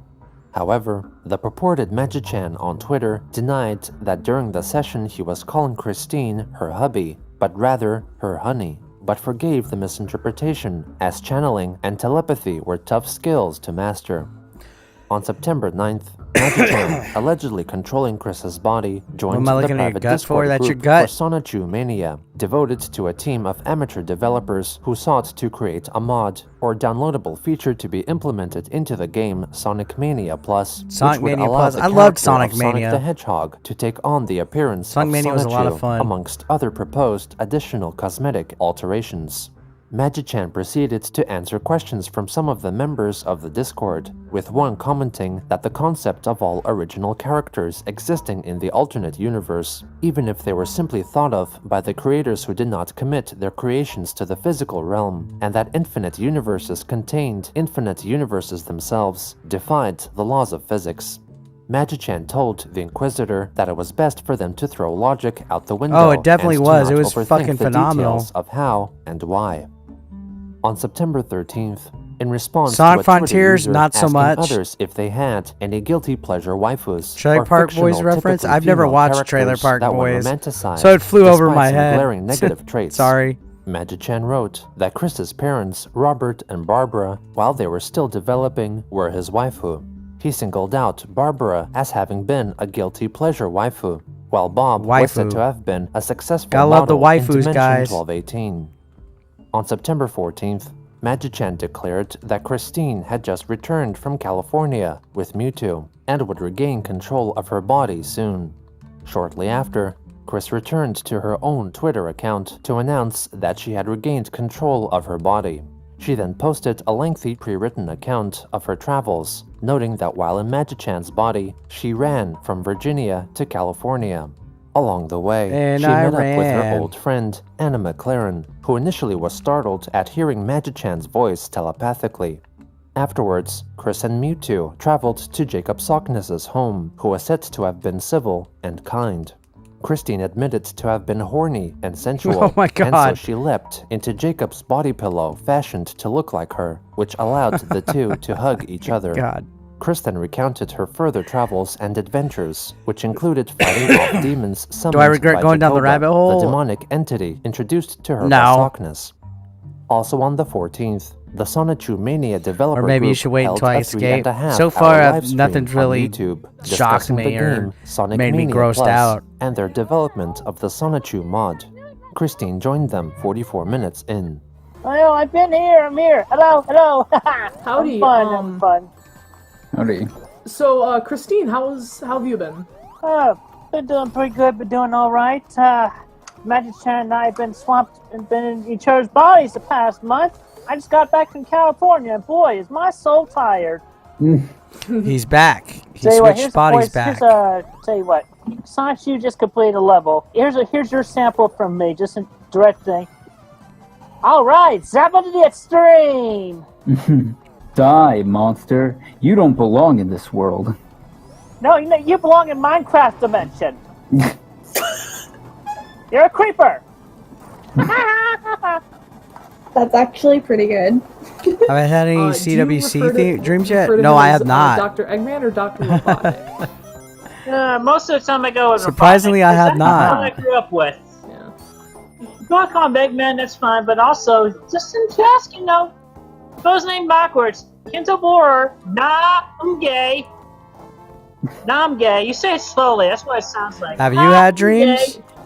Do you have any preference on for the Sonichu Mania mod? Do you have any preference on who you would want to take Tails' place? You take me, my Sonichu form, Chris Chan's Sonichu, I'm replacing Tails. I got the psychic power, so I can levitate. Okay. People power in to the levitate. stream chat are like, "Yo, Blue Spike's in the call." It's like he time traveled. This is not Blue Spike. This is not Blue Spike. I personally confirm it because Blue Spike is dead. Blue Spike is Good night, dead. everybody. Does this sound like a dead man to you? Can we get a shout out to Gino Samuel? Gino, I liked your series. Through Magic-chan watching it and me catching up with it mentally, it's a good series and it reminded me of the Bad Troll. Worked well.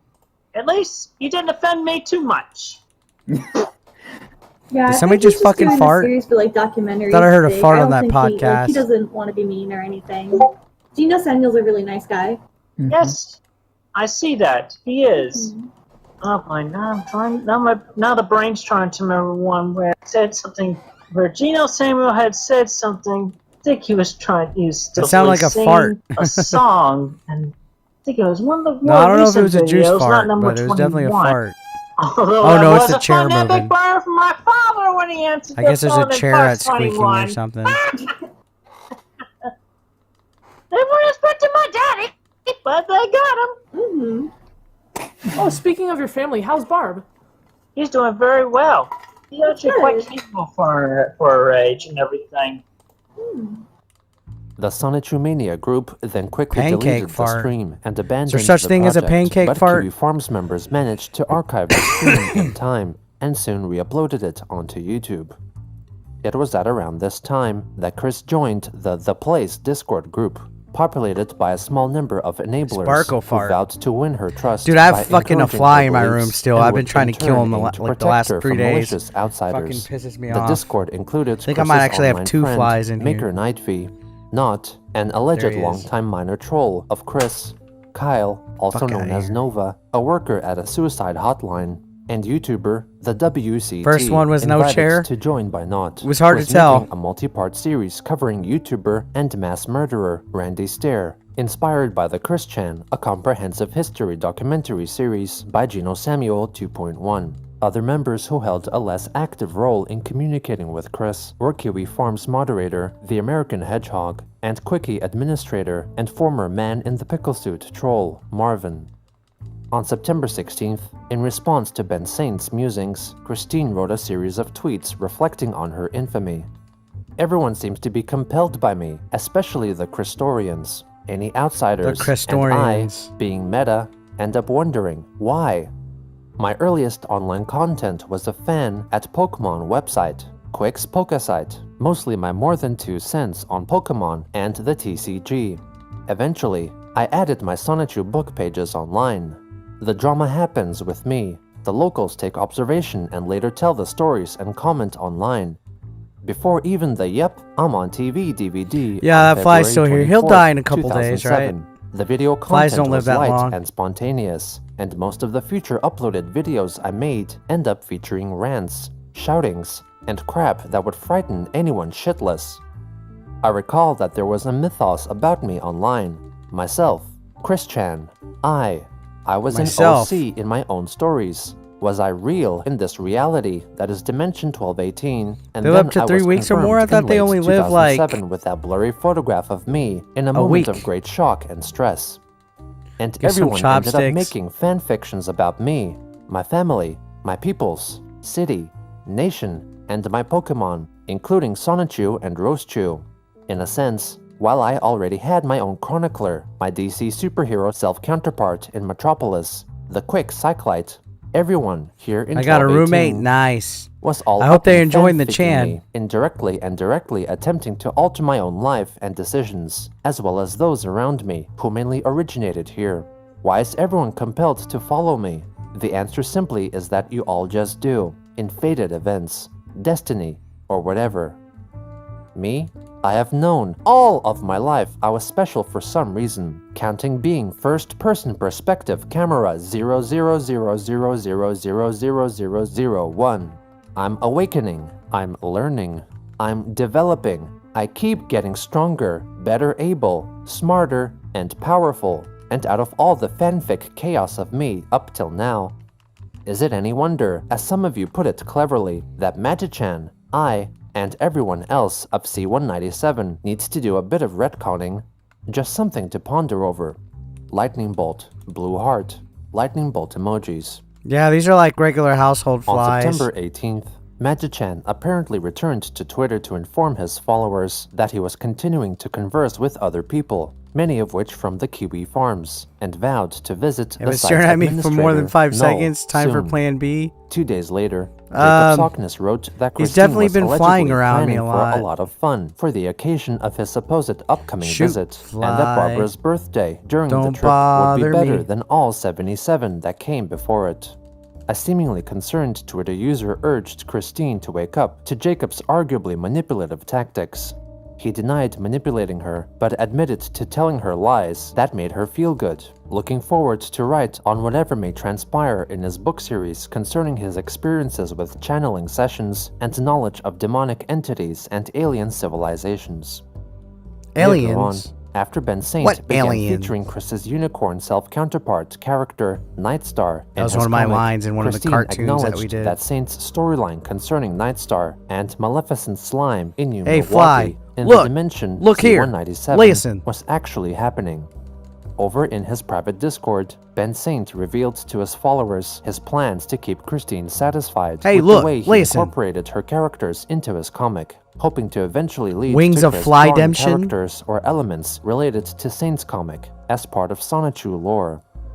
Later again, In response to a tweet reply thread featuring people seemingly fetishizing people with autism, Chris replied that she was taken aback by the tweets, but also not surprised by it, given the average and not average Christology. traits of people on the autism I got spectrum, a and degree that she foresaw in the tweet coming. Christery. On September 20th, Chris wrote a lengthy tweet thread explaining why Nightstar in Ben Saint's comic behaved villainously. 2 days later, Saint shared 4 new panels for his slime-focused comic, depicting an attack on what appeared to be the World Trade Center Twin Towers of New York City that were destroyed on September 11th, 2001. Chris reflected that 9/11 was not fun at all, and reminded Twitter readers that the images were in fact of the Twin Towers that were in New Milwaukee The fly in wants the to have a drink. C-197 dimension, which were fortunately completely devoid of people. Christine then joined Ben Saint's Discord server, which also included Maker Nightfee. Also on September 22nd, Chris shared an online petition calling for the production of My Little Pony: Friendship is Magic Season 10. On September 23rd, during Ben Saint's livestream on the streaming platform Twitch, members of the Place Discord strongly discouraged him from interfering with Chris's life and attempted to blackmail him. I get it. People are mean to Chris. That's Chris is I get it. Chris is very malleable. Chris Sure. has real friends. The less people that know about Chris, the better. To be honest. Chris never That's out takes a of the bag, flattering dude. photo? Yeah, I get mean- that, but it just doesn't help. No, I don't want to do anything to hurt Chris. I promise. That wouldn't be funny. Okay, these people on Twitter, they're in there and they're like, "Oh, Ben, I need to interview quit- Chan. quit I playing would along interview with Chan, Chris's bullshit. but She's delusional. I don't She's think they have crazy. internet She needs to go to a access. therapist. She needs help. I'm here trying to give her tough love because I'm gonna fucking fix Chris and make her sane again. And these people are fucking monsters. These people are nightmares. I hate them. They're just there to abuse Chris. I'm just trying to have a good time. All right? I think Chris is fun. I like her. Sounds Honestly, cool. prefer that you not do it at all because Chris is a person and doesn't deserve to be trolled constantly. I'm not trolling. Hey, there we go. I'm Somebody not trolling. I'm Standing up for him. Chris explicitly told me that she liked the crossover. She liked the idea. She wanted to see it. So I'm making it. How is this trolling? This is It nuts. just sounds really manipulative and not very nice because the way you're putting it anyway sounds really douchebaggy and I don't like it. Oh, I'm sorry to hear that. He claimed on Twitter that their intimidation was for naught since he had no money.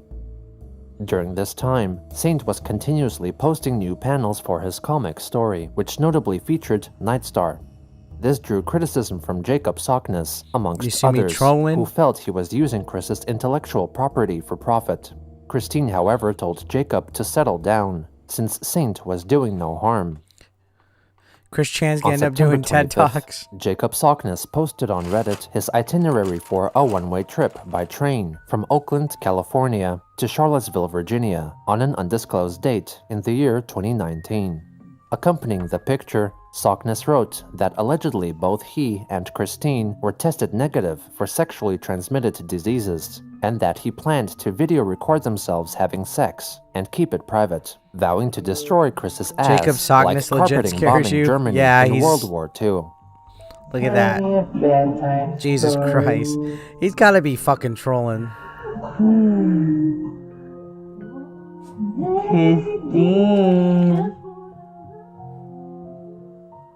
Members of the QB Farms managed to match up the arrival and departure times of the connecting trains on the trip to a specific route that would bring Jacob to Charlottesville at 7:01 p.m. on Saturday, September 28, 2019. Forum users debated whether or not to inform Chris or the relevant authorities about Sockness's arrival. Sockness then privately messaged Chris-Chan-centric YouTuber Gibby, revealing that Chris said she loved him and possibly wanted to be his girlfriend. When He is Christine terrifying. heard that Jacob was likely already on his way to her via train, she was convinced by members of the Place Discord to ask him to turn back, and then recorded a voice message for her followers. Okay, this is Christine Weston Chandler Sonichu, and I extend this message out to all the individuals who are actually not just all bark and no bite, wanting to intercept Jacob Sockness on his trip to Virginia or at this point, possibly back to California, because I'm pretty much going to tell him that the visit is off. I want you all to intercept and talk with him. Thank you. Chris then shared the recording along with a series of tweets. I am just beating myself up over this, but I feel compelled to say something now. Yes, I did indeed tell Jake to return home. And yes, I made the following recorded statement. I have had a really rough day yesterday. My soul, aura, vibrations, and psychic senses were hopping the walls with me. I even fainted, and Mewtwo had to possess my limbs to get me from my desk to bed. I crashed and slept for a few hours. And then to hear the more recent statement of him, and my body just extensively heating up, counter-arguing. As I could, but I just could simply no longer overlook the red flags of faded warning. When your body gets hot like a macargo, and it hurts, you do not ignore it. Besides which, my senses and psychic links have been seriously going off and on like crazy Some classic recently. visual. I don't know if anybody mainly, follows on that, Sockness the way they follow chose to Chris send Chan. Jake back home. I made never the even heard of statement to make Sockness sure he until gets just the now. message. I'm really sorry, Jacob. As much as I do love and care about you, it is simply too soon. Not long after, Chris wrote that it was fated and decided that Jacob return home to California, and that there would be someone waiting at the train station in Chicago to hand him a return ticket. Sockness afterwards claimed that the itinerary he shared was faked, and that he was in fact coming to visit Christine around Halloween time via plane. So they're just basically trying to On scare September Christine. 26th, Chris wrote an alleged message from Sockness's alter ego, Michiro, directed at Sockness. Michiro stated that even though the journey to Chris's Sonichu temple was an escape from the evil influences of the demonic Jacoba, his alliances with certain nefarious characters served as a reason for his need to return back to California and to rethink his decisions. Christine then relayed to Jacob that she felt terrible for telling him to go back home because she loved and cared for him. She added that she was not in the best health situation to take on a guest, and that even though she was immortal, she could still feel pain. Jacob then tweeted that he would terminate his Twitter account since his involvement with the dimensional merge ended in failure. He then turned to Twitter user T. Gasper, who practiced dark magic, and proclaimed that he would be Sockness's mentor. Jacob then sought to summon chaos in the aftermath of Chris's rejection. The following day, Sockness confessed that he was in no position to cause any harm to Christine. He admitted he got angry earlier because he tried hard to prove to her how much he loved her, such as spending $1,500 of his own money and losing 30 pounds of weight from stress and exercising, only to be rejected because of the actions of a troll. He promised to try reach her again with a friend at some later point.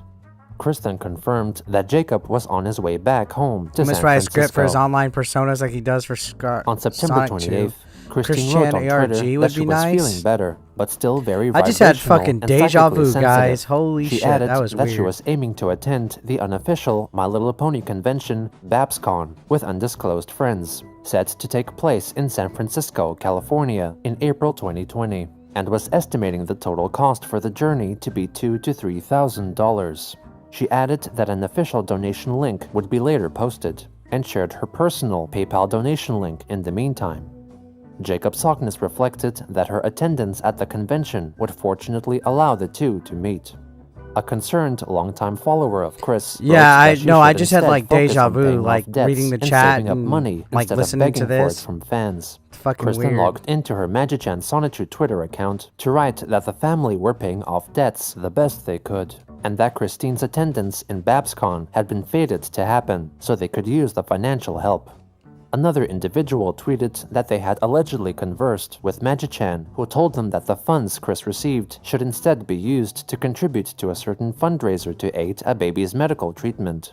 Chris replied, still under the guise of being Magichan, but mistakenly on her own personal account, writing that they should not say that they've talked to Magichan if they did not in actuality, insulted by the trolling but not malicious habits.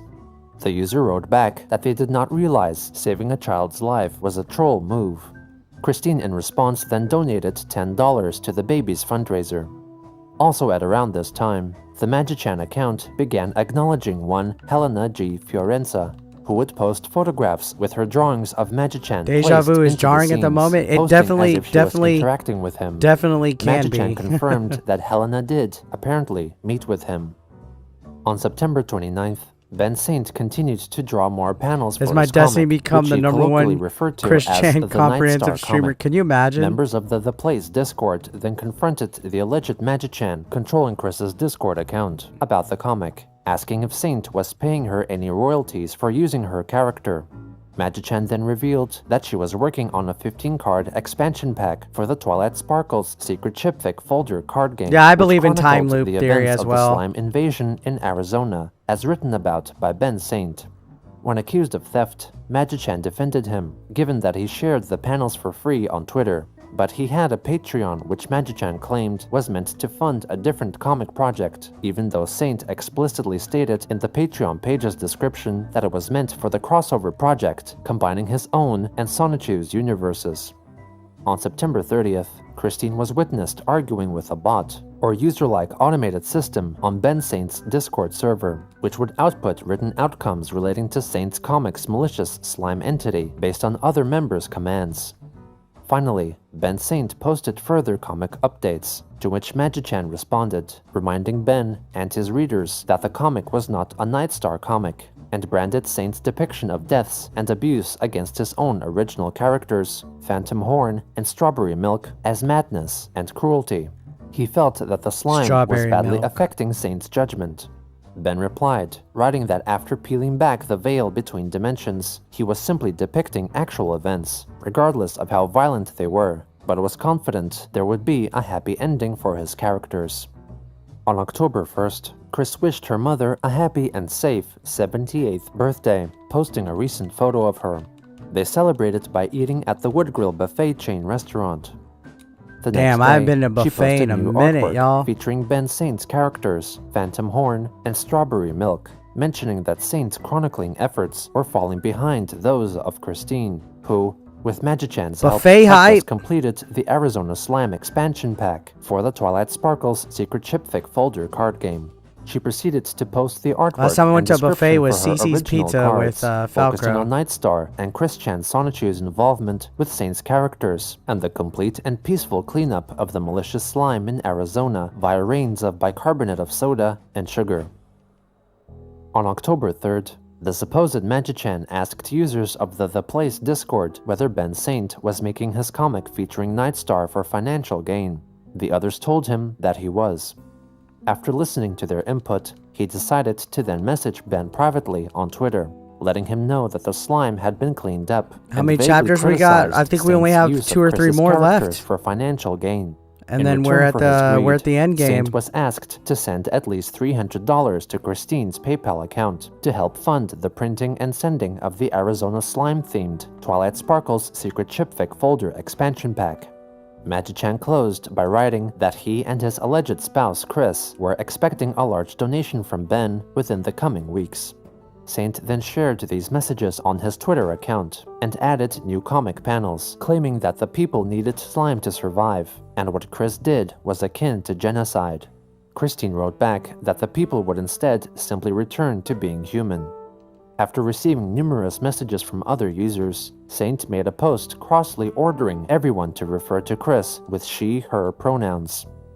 Also on that day, Alan Christopher founded another fundraiser to help Christine get to BabsCon, with a goal of £4,000. On October 4th, the conglomerate toy and game-focused company Hasbro announced a 10th season of My Little Pony: Friendship is Magic, continuing the storyline of the cartoon series, though as a comic book-only iteration. You found one Christine Arizona drink expressed her flavor you did displeasure not at the like. news, Go demanding on. that seasons 10 to 14 have to be animated for TV, as the protagonists of the show apparently commanded, and that the next generation of the show could not air until the completion of Friendship is Magic Season 14. Later on, Ben Saint, in a possible attempt to antagonize Christine, continued to post new images of the characters in his comics, suffering and dying from slime Half lemon, eliminating half rain SC. That's that the Magi-chan and Arnold Chris Palmer. created, pleading for her to stop it from falling. Chris, mistakenly writing as Magi-chan on That's her pretty own good. I do Twitter that account, sometimes at clarified restaurants. that the rain had stopped falling and everyone was recovering, and acknowledged that those that had died were the worst individuals. Magi-chan told Saint to stop his memeing and harping on the subject, because his attempts at toying with Magi-chan's emotions did not work. Ben also tried to provoke Chris on his slime-focused Discord server, in which Christine was a member, role-playing as his alter ego, the Cop Killer, claiming that the rains had killed over 70,000 people and that Chris was spreading propaganda denying wrongdoing. On October 7th, she updated her Patreon supporters with new custom cards for the Twilight Sparkle's Secret Shipfic folder card game. Several Genshin patrons Honey were Granger angered number by her one? first significant update in a long while, which consisted of cards that were only played by a minor subset of the Brony community, and were not updates to the Sonichu comic books like they were expecting. Also on that day, Christine took an online personality test, both as Magi-chan and as herself, and found that they were both protagonist personality types, though Chris was found to be more turbulent.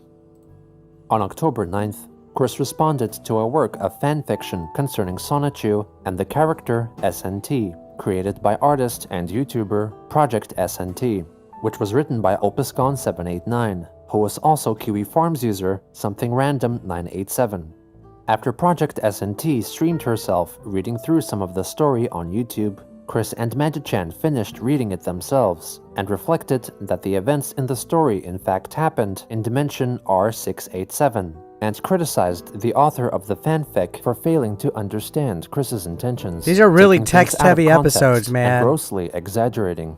OpusGone789 also needlessly warped the minds of SNT and her creator, but as Solace was recognized for their talents in seeing into other dimensions. For the reckless actions involving OCs from dimensions C197 and 1218, Chris declared that karma would bite their sorry ass for the great amount of damage they had wrought, noting that dimension R687 was a great mess, where DC Comics superhero Batman laughed at everything his arch-nemesis, the Joker, said. Christine closed by noting she would not sue OpusCon789. multiverse. Instead, fate and destiny would You're not complete fucking and wrong, supervise man. over their punishment. On October 10th, after spending several days of drawing and scanning original Sonichus and Roastchus based on her online friends, Chris combined them all into a single doctored picture, depicting the supposed launch party for her new deck of cards for the game Twilight Sparkle's Secret Shipfic folder. 2 days later, she addressed her haters who criticized her for making custom trading cards instead of the Sonichu comic books that people on Patreon paid her to continue. Chris Address wrote the that people haters. should be glad that she was making canonical Sonichu merchandise in the meantime before she resumed making more comic pages. Christine continued to live in her own world of idyllic illusion, though supplanting her famed comics with trading cards, perhaps to harken back to his younger years of playing trading card games. But now, instead of seeking the thrill of winning matches, she was enacting fantasies of matchmaking and romance with characters of her own design, controlling a game of love over which Chris Gets all herself deep had and no control. Fucking in-depth, very metaphor heavy. Alright, we're closing in, guys. We're going to be on part 74. Holy smokes. Can we get to 50 likes? We got 42 likes already. If you haven't smashed that like button, hit that like button. And we're going to go to the next part. We're cruising through. I'm almost sad. Like, what am I gonna do after the Chris Chan saga's done? Do I really have to do like full effort live streams after?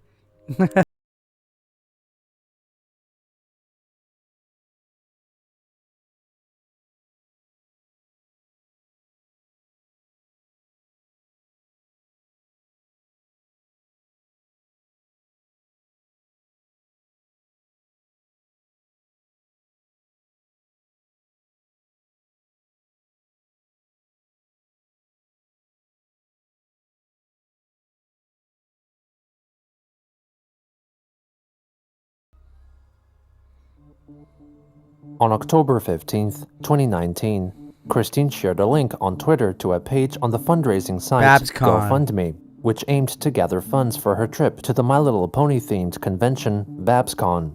A Twitter user asked why did she not get a job instead to make money, to which she wrote that she was unemployable because of online haters, and that she was already constantly employed It's getting as more a and more goddess. messed up like the The story. Twitter You're not user fucking returned wrong. to reply that she would be fine if she left the internet and got a Do I job think this pushing story would be trolleys kept at up a for the entire life? supermarket, and that she Could you was not imagine that they just unhireable, keep but lazy going at instead? it for the rest of Chris Christian's wrote life? back that she was not lazy, but busy instead. Kristen blocked her critic.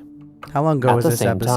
time, artist Ben Saint continued to develop his comic story to focus on slime and slime-based characters. This one was a month ago. Much to the dislike of Chris, who told him to go back to making stories about Saint's original characters, Phantom Horn and Strawberry Milk. On October 16th, Chris's devout follower and love interest, Jacob Sockness, proposed that she should remove all tiers on her Patreon, wherein people paid less than $20 per month because it was uneconomical. He then vowed to pay for the orders himself, disregarding his trip to her house to instead try help her get the household out of debt. Later that day, Christine notified her paying supporters on Patreon that she managed to catch up with back orders of Sonichu comic books to be sent to her patrons, though she skipped the personally signed requests. As recompense for those who had paid for signed copies of her books, she would send to them her custom-made Sonichu-themed expansion pack for the MLP-themed trading card game Twilight Sparkle's Secret Shipfic folder. During this time, Christine continued to busy herself creating more original cards based around the Sonichu universe, including one dedicated to Sturbanchu, a Sonichu created by the Idea Guys, and Robert Chu. The Idea Guys influenced Sonichu incarnation of her father, Bob Chandler. On October 19th, Chris commented on an update to a comic created by one of her enablers, Rosie Lilichu, which focused on Lilichu's original character, Liliana, writing that she would prefer to see more than the 1 page per month of the story as was declared by the artist. Also on that day, a user on Reddit posted about his and his brother's experience with meeting Christine when they surprised her with a visit to her home, posting a photo they took together. He mentioned that she smelled a little like marijuana, though it isn't confirmed whether she was partaking in the substance again at that time. I did not, The Lee. Reddit I haven't user been later keeping up posted with an audio recording of their meeting on gaming YouTube. news. Hey, you Christian Chandler? To be honest, I really don't pay attention to AEW in general, but I haven't paid attention to gaming news in a while. Thank you. Yeah. That's very nice.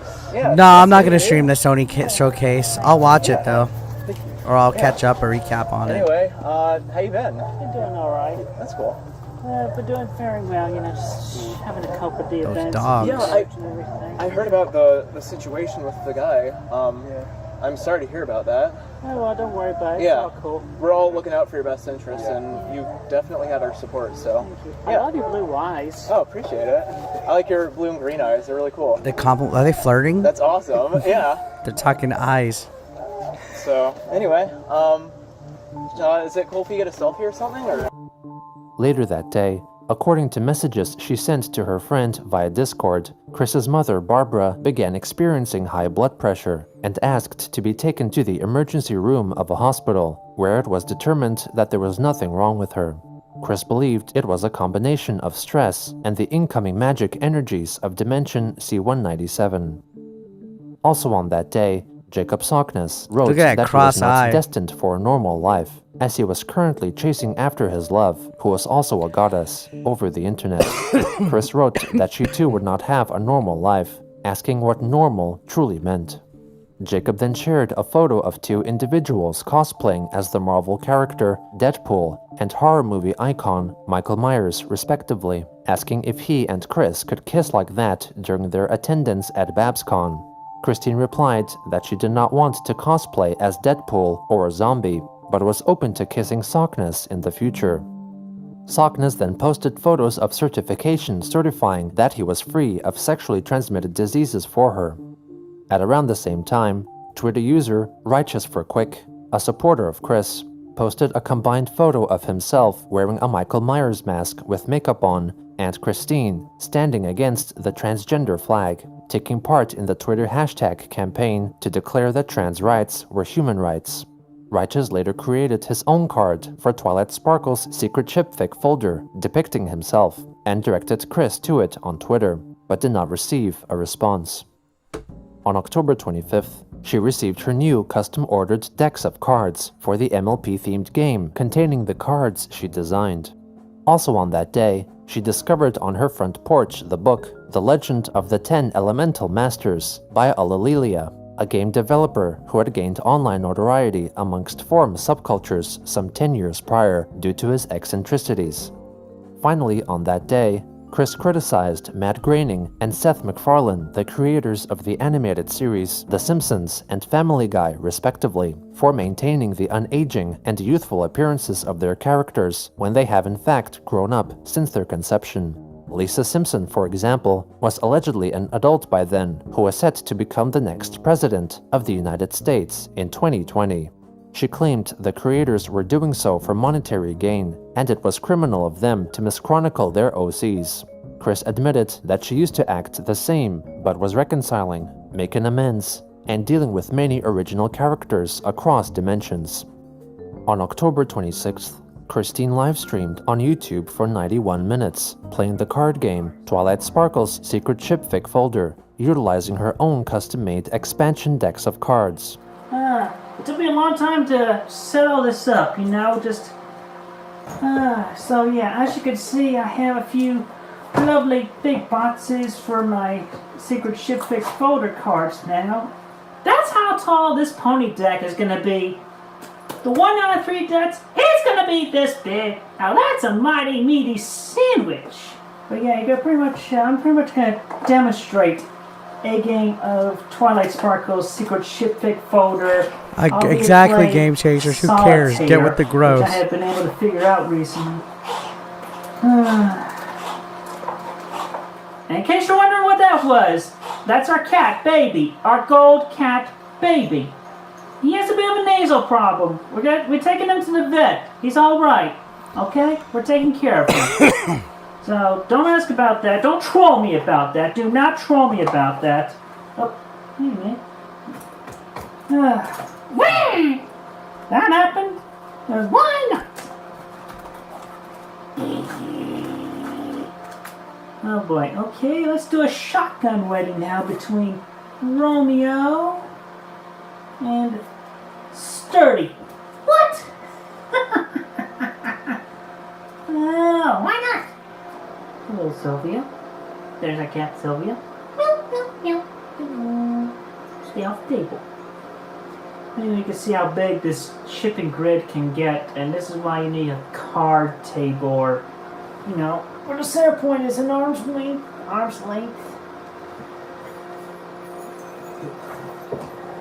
Hi, Lucy. Stay off the table. If they bring me out as a guest, Sega Seth, I'll be more than happy to go. If not, no. You got more than one player, and you're essentially clearing ships off of the board. Especially when you have one this full. This is full. I have a heavy bag here for you to put in the trash. I'll get to you in a moment, Mom. I love you. I love you all. Be safe. See you next time. Bye-bye. Boop. I'll get to you in a minute, Mom. QB Farms user Duff conducted an interview with Ellie Hirschberg, who had created several fundraising campaigns to fund Christine's travels. Hirschberg wrote that he loved Jacob Sockness and was waiting on Chris's permission to engage in a 3-person polyamorous relationship involving himself, Chris, and Jacob.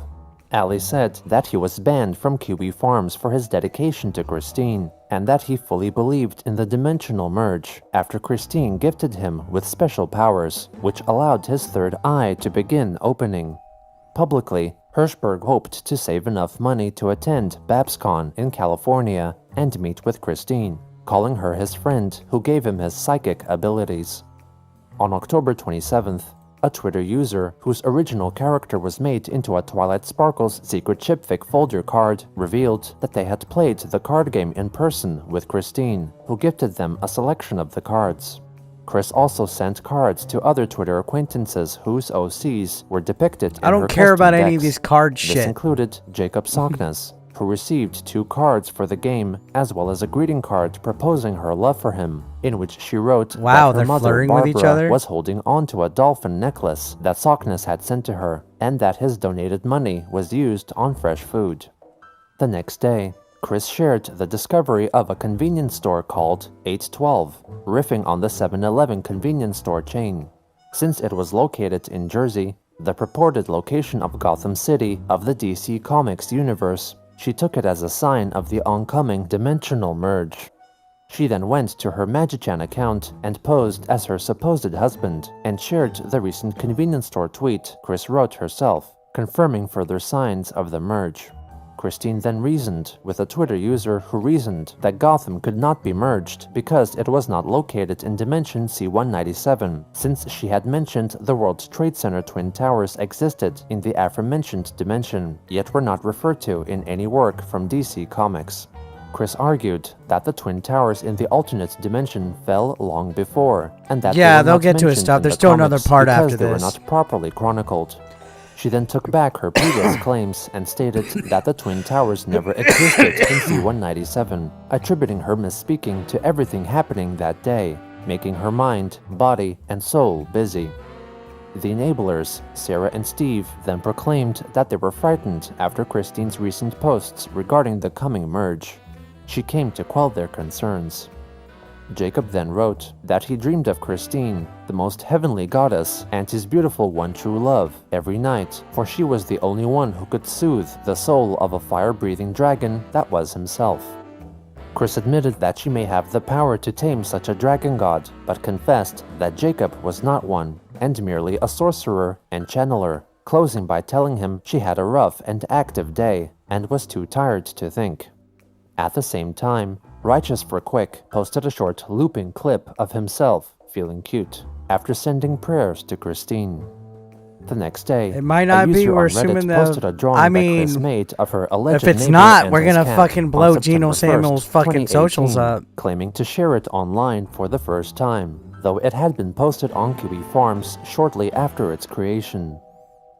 On October 31st, Chris noted for her followers that it was Halloween, writing that 82. the dimensional iron curtain between if it is, I'm dimensions legit the was fuck really out. thin. During that same day, her online friend and enabler, Maker Nightv, argued with Ben Saint about his continued use of Chris's characters and using his comics to mess with her. Saint angrily rejected Maker's claims, writing that he was writing an important story. Christine came to Ben's defense, revealing that even before he began writing about the events of the comic, her character Nightstar had already met with Saint's characters, Phantom Horn and Strawberry Milk, and sent them to investigate the slime situation. She elaborated that herself and even her family were already involved with the situation, and Ben was only drawing and sharing the events as he was fated to do, though he was criticized for deviating into an alternate timeline where he explored other themes she didn't like. Nevertheless, those events too were apparently fated to happen. Later on, Sockness tweeted at Chris a photo of a significant collection of free condoms. Chris did not respond. Maker Nightv asked her directly if Jacob was visiting her, as he had previously pledged he would. She replied that he was not coming to her house at that time. On November 1st, Righteous for Quick posted a doctored photo of himself in full Michael Myers attire and another individual at a Halloween party, with Christine photoshopped in to stand beside him, wishing that he could meet her. Chris did not respond to his post.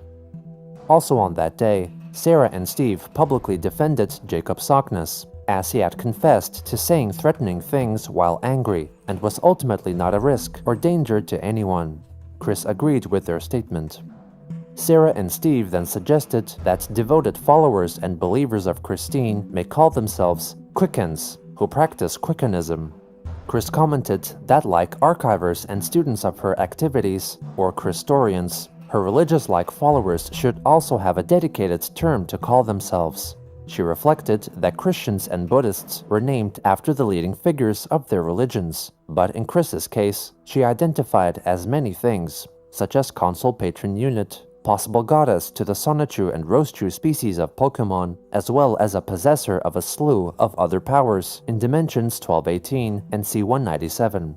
After thinking about way the too much further, reading and talking, she concluded man. I that want to see Quickenism did not videos and sound right fucking for gross her, shit. eventually considering Come the on, terms Chan. followers of Christian Sonichu, Fox, and Fockwix as possibilities, but felt that her followers could come up with something better.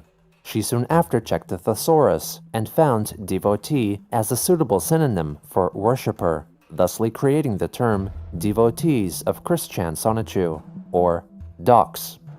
On November 2nd, Christine tweeted about the vision she had in which her mother, Barbara, was not part Sonichu or Rosechu, and that after a few years, she would pass on and be reincarnated as a special female Rosechu. Also on that day, Kiwi Farms user, The American Hedgehog, posted 3 newly made Twilight Sparkles secret chipfic folder cards that were shared with him by some unknown Twitter followers of Chris. 2 of these featured photographs of interiors and exteriors of her house with drawings of her alleged spouses, Sylvana Rosechu and Mewtwo, superimposed over them. The third featured a background image of Barbara standing in a room with her past husband, Bob Chandler, in his Sonichu form, seemingly standing next to her. On November 3rd, Jacob Sockness shared an article which claimed that the Kiwi Farms willingly hosted future killers and had led to the suicides of 4 individuals, branding Joshua Moon, or Null, the site's administrator, the possible devil in the flesh. The devil Kristen in the flesh. responded to Sockness's claims regarding Kiwi Farms, noting that not everyone on the site was evil, and there was some genuine good among the remainder. However, she did apparently recognize that there was evil in Null's eyes, and thought it best for people to begin to take down the Kiwi Farms permanently. Sarah and Steve then attempted to create a rift between Christine and Maker Nightv, after Maker asked Jacob about Null's actions, conceivably as a means to develop a closer relationship to Sockness, who was being encouraged by Maker and others to be thought of as an untrustworthy individual. Jacob further wrote that his cross-dimensional alter ego, Michiro, proclaimed Maker Nightv was worse than the evil demon Jacoba, acting like a manipulative demon. Christine wrote that she understood the claims and that Maker's future actions would determine her true intentions. Her recent comments drew concern from Maker and her other online friends, who were cautious of Chris being manipulated into thinking certain detrimental things, like during the Idea Guy saga, and being driven away from the people who had her best intentions at heart. Christine claimed to understand their concerns, and only wished for them to denounce Kiwi Farms. This is still and escape 2019, Null's so deceptive grasp, though her friends stated that most of them did not have any connection to the farms, and only wished for her to willingly see that she was being manipulated with these by tweets, this is someone still who was driving her 2019. true What the friends fuck? That away. means Chris Chan's Sarah and shit. Steve then posted screenshots That's of private bullshit. messages Nobody gives they a had fuck with about all Chris this. to prove that her We're account fucked. had not been hacked. Nah, which featured a I was new photograph gonna of herself stream the new solemnly episodes looking when they at the come out camera anyway, with her but at signature, least we're lightning caught up, bolt, right? Blue heart, lightning bolt emoji insignia lightly drawn onto her forehead. The enabling pair commented that there appeared to be sadness in her eyes. Christine wrote back that she had just woken up for the day, making the post at 12:51 p.m. local time. That AI or Geno Samuel's Later voice on, puts me to fucking Maker sleep Nightv too. denied supporting the Führer of Nazi Germany, Adolf Hitler, as alleged by Sockness, accusing Sockness of believing such things. Her followers proposed that Jacob was trying to create a divide between her and Chris so that he could control and exploit Christine. Chris wrote that Jacob did not make those see the April previous Fool's statements episode. himself, but rather the demon that's still up, Jacoba I'll watch that speaking too. through his body during a channeling session. She stated Nightshade, that this is Maker my first needed time to watching affirm her any good of this. intentions by working with Sarah and Steve. Jacob joined the discourse to state that he was archiving the religions and history of Kidasuna, the alien world purportedly located within the Andromeda Galaxy, the texts of which contradicted each other is so often, culty. and that he was using quotes from them while addressing trolls. Maker replied that he created Kidasuna himself, based on pre-existing ideas. Chris defended Jacob by clarifying that Kidasuna was in fact real in Dimension 1218, and that he did not invent the individuals who lived there, but merely discovered them and established communications. Maker rejected the claim, with Christine further clarifying that Sockness did not create the Andromeda Galaxy or the individuals who lived there, and that many times his tweets were the result of nefarious characters from Kidasuna channeling through him, asking her why was the concept difficult to comprehend. Sarah and Steve separately told their followers that Maker Nightv was being manipulated into turning against them and Christine. writing that people did this to everyone who supported Christine. They warned others to recognize the signs and not fall for their tactics. Chris retweeted their message, reminding her audience that people should keep their common sense, wits, and instincts sharp, clear, and calm as possible so that they would not fall for the haters' mind games. Fall for the Later haters. again, Righteous for Quick posted another doctored image of himself along with other members of the LGBTQ community, with Chris inserted into the group, depicting his supposed dream of himself and Christine the goddess, forming an alliance. On November 5th, Christine went to vote in elections for the Virginia Senate and House of Delegates, posting a photo of her sticker signifying that she had voted. Also on that day, Ali Hirschberg claimed that he was bullied and allegedly beaten by trolls who tried to manipulate Chris and turn her away from him. Their attacks seemingly included beating him up to the point that he required hospital treatment, receiving prank calls, and getting death threats on his social media accounts. Hirschberg was willing to save large amounts of money to ensure that Christine could attend the BabsCon convention so she could meet her love, Jacob Sockness. He wished Christine and Jacob the best. Also on that day, Chris wrote a series of tweets hoping to rectify the rift that was developing between her most trusted supposed friends. Listen, everyone, please. I am very well aware of Jacob and Maker. They both are good people with the same goal of concern of my own health and well-being. Jacob is his own individual, but he is presently still easily manipulated by Jacoba. Magi-chan and I have been working tough and hard to remedy that. We know everything about all this, and we have plans for counter-defenses and measures should anything bad happen. But know this, I, Christine Weston Chandler Sonichu, CPU Blueheart, am not being manipulated by anyone. I remain grateful and most appreciative of everyone's continued concerns, kindness, and support. But we all need to stop fighting each other, especially in defending our Earths in due time. She further wrote that she was not going to break up any of her friendships or allyships, and highlighted that they should all agree that they needed to defend their Earths from the likes of Null and Jacoba. On November 6th, Chris remade the tweet directing business inquiries to her business email that was being managed by Null to instead ask people to contact her personal AOL email address, and also encouraged direct messaging via Twitter, as well as receiving mail at her home or even personal visits. It's exactly what someone who's being manipulated would say. Personal PayPal donation link, asking for donations meant for Christine to be sent to him to assure proper use. Sarah and Steve then asked Chris for advice on their Sonichu OCs, Sarah Chu and Steven Chu, only to be surprised by the revelation that Christine recalled the characters through shared memories and that they in fact existed in Dimension C-197. On November 7th, Ben Saint posted an illustrated image of his characters Phantom Horn and Strawberry Milk, deceased and corroded from the slime eliminating rain that was falling on them, implicating that Chris's actions caused their demise. Chris wrote that the picture was from an alternate timeline, while the two in the main timeline were safe in Quickville and then in the My Little Pony world of Equestria during the rain, so they were not affected by it. Also on that day, Righteous for Quick posted a curious photo on the subreddit Cult of Quick, of which he was the head moderator. It was taken by a supposed fellow worshipper of Christine, which depicted a seeming sermon in a church-like setting, showing three individuals deep in prayer, as the video in which Magi-chan purportedly speaks through Christine's body is projected onto the wall behind the podium. Later again, Chris posted newly created Twilight Sparkle's secret chipfic folder cards depicting the main characters of My Little Pony, Friendship is Magic, describing their future actions and achievements as was to occur in her foretold seasons 10 to 14 of the TV series.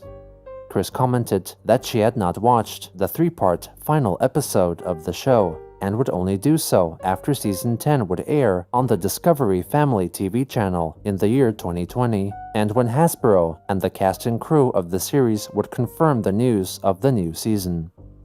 The next day, spurred on by Jacob's proclamations of an oncoming war, along with deadly diseases and nuclear attacks between the two dimensions. Chris confirmed that bad things would happen to only the self-counterparts of haters and really bad people of the Earth in Dimension 1218, as they were all isolated to a certain troll city in C-197.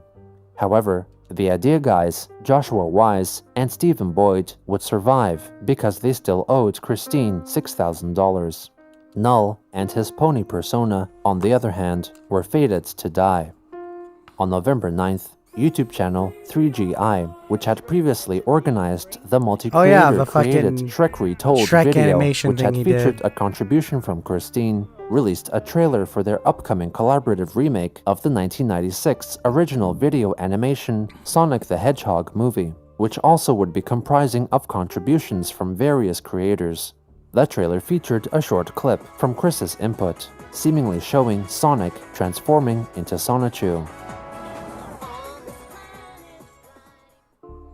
Later on, after Chris-Chan-focused YouTuber Gibby began posting video updates concerning Chris and the actions of Sockness and Sarah and Steve made their Twitter account protected, so only approved followers could view their posts. Jacob then threatened to release Gibby's private information to the media and declared him an abuser of quote-unquote retarded people and transphobic because he did not address Chris by feminine pronouns. Sockness proceeded to post many short tweets, ranging from expressing his lust for Christine, who he found to be a mother-like figure, to voicing his disgust at Gibby, announcing him as his enemy. Also on that day, Ben Saint expressed his annoyance on his private Discord server after he ended his most recent comic on a cliffhanger, which placed his character Phantom Horn in a perilous situation. To which, in response, Chris intervened in his storyline and drew a new trading card depicting them being rescued. On November 10th, Saint hosted a 4-hour-long livestream with Chris on the streaming site Twitch, during which they mostly discuss their respective comic universes, My Little Pony, politics, and religion. Should I name a couple more mods? I feel like the chat is blowing up with some randos, some jerks today. Mr. Christian, you and I? Yeah, Keyblade Spirit asks, I've got a question about the themes of your work, Chris. I found that Sonichu deals a lot with collision, both literally and ideologically. There are all kinds of collisions, all seeming to lead up to one final collision in the dimensional merge. Do you agree with that interpretation? Collision. I'm gonna say among which, yes, since we do break the fourth wall a bunch of times. That's true, and you have to collide with the fourth wall in order to break it. Yep. Yeah, alright. Okay, Chris, I don't know if you remember this, but years ago, I commissioned you to draw me something. Do you remember this? You probably don't, but it's actually, you can see it right here, where my finger is pointing on the stream. It's hanging up in my room, and I have kept it ever since. Wow. Oh yeah, I remember that. Yeah, essentially what happened to Liquid Chris. Yeah, because he got pulled down the hole by the devil trolls, and then we never heard anything more about him. And I just really wanted to know what happened to him down there. And you answered it. I think this was like $50. This was like the best $50 I ever spent. That guy's a big Chris Chan really fan. appreciate it. Oh, Kazi Snap asks, are you doing No Nut November? That's news to me. I have not heard that before. Have you not heard of don't No know Nut about No Nut November? November? It's is in you just you don't have sex or masturbate through November, and that's it. You don't nut. You know what? That's every month out of the year for me, so it's a moot point. Oh, Ali Banjo Twitch asks, how are your psychic abilities coming along? Very well. I'll eventually be able to show a better example, but they're really progressing very well. I'm beginning to levitate things much better. Really? At least I'm making objects light, very lighter. Magi-chan is he living with you right now? Yes. Okay. How's he doing? He's working very hard. He's making sure everything progresses in the merge and everything goes smoothly and accordingly. Good, yeah. On November 12th, Jacob posted a transcript of a supposed conversation between Magi-chan and Jacob's alter ego, Michiro, in which Magi-chan apparently foretold that in order to conceive Chris's daughter, Crystal Weston Chandler, Chris was supposed to have sex with and impregnate her recent fundraiser organizer, Ali Hirschberg, who was female to male transgender. Christine wrote that Hirschberg was not likely to be the father of her destined child, and that the posted conversation was said to have been confirmed by Magi-chan to have taken place, though noted there were some discrepancies. Makers suggested that Magi-chan did not sound like himself in the transcript because Sockness made it all up. Chris rejected the claim, citing that Jacob's way of typing made Magi-chan sound different. The next day, Hasbro revealed their plans for a My Little Pony spin-off series called Pony Life, which Christine rejected, demanding seasons 10 through 14 of Friendship is Magic He gets so instead. fucking mad. In a plausible attempt to irritate her, Jacob theorized that Pony Life was actually the destined next 5 seasons of the show that Christine had foretold, a thought she angrily I love rejected. that gif, by the way. On November Tracy 16th, Morgan. she posted a declaration rejecting Pony Life in favor of seasons 10 to 14 of Friendship is Magic to several different Twitter accounts that posted fan art of the new series, which she dubbed Go Pony, comparing it to the stylistically similar animated series Teen Titans Go. Teen In Titans addition, Go is she fun. posted a selection of new Twilight Sparkle's Secret Chipfic folder cards depicting seeming protests at Hasbro headquarters, attended by Chris-chan Sonichu, Nightstar, and the main 6 protagonists. One card in particular tells the story of Chris and Nightstar confronting the showrunning executives and demanding that they continue Generation 4 of Friendship is Magic, demands to which they heed. On November 19th, Chris's second garnishment case with second-round sub for unpaid debt was filed, setting the next hearing date for January 15th, 2020.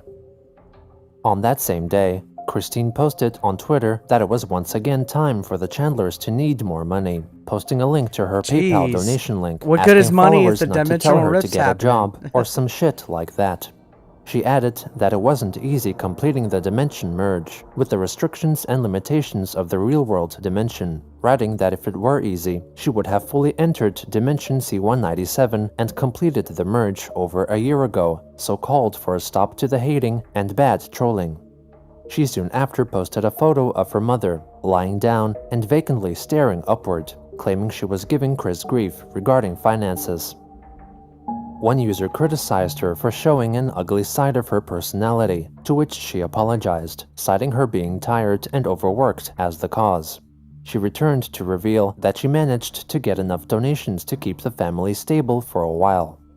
Later on, after an inquisitive screen is Twitter user tearing. asked her about the C quarters and W quarters doesn't as look like seen it in is the to me. Sonichu comics, Christine elaborated You're from that it was Universe an 2? idea conceived by the so-called Christine Chan, Oh, my Chris's nieces love Teen self-counterpart Titans in Go. Quickville, and the coins both equaled 25 US cents. Chris called it a crazy idea from Christine Chan among many, but admitted that she worked very hard to defend Quickville. On November 20th, Chris tweeted that she completed making the Nightstar and Friends expansion pack for the Twilight Sparkle's Secret Chipfic folder card game, which featured a card representing herself, Chris-chan Sonichu, the so-called OC of OCs, depicting her drawing of Chris-chan Sonichu with a new photo of herself imitating her character's power pose. On that same day, Jacob Sockness confessed that due to poor advice from his sugar daddy, or elderly sexual partner who also Sugar provided daddy. him with monetary supplements, he did not have enough money to pay rent for his apartment in the near future, and also likely could not save enough to attend the BabsCon convention in 2020 and meet with Christine, who also seemed to not have enough money to attend either. The next day, Kiwi Farms moderator, The American Hedgehog, noted that the title of a 2010 Chris-chan YouTube video was cited in the Cambridge University published book Colloquial English, Structure and Variation, which listed Christian's quote, "Tito got no luck against we Brits, Irish and Scots," as an example of using the nominative pronoun we in an accusative case. On November 22nd, Christine Interesting. shared a link to her new website, QuickvilleShopping.com, where she sold her Shopping. custom-made expansion decks of cards for Twilight Sparkle's Secret Chipfic folder.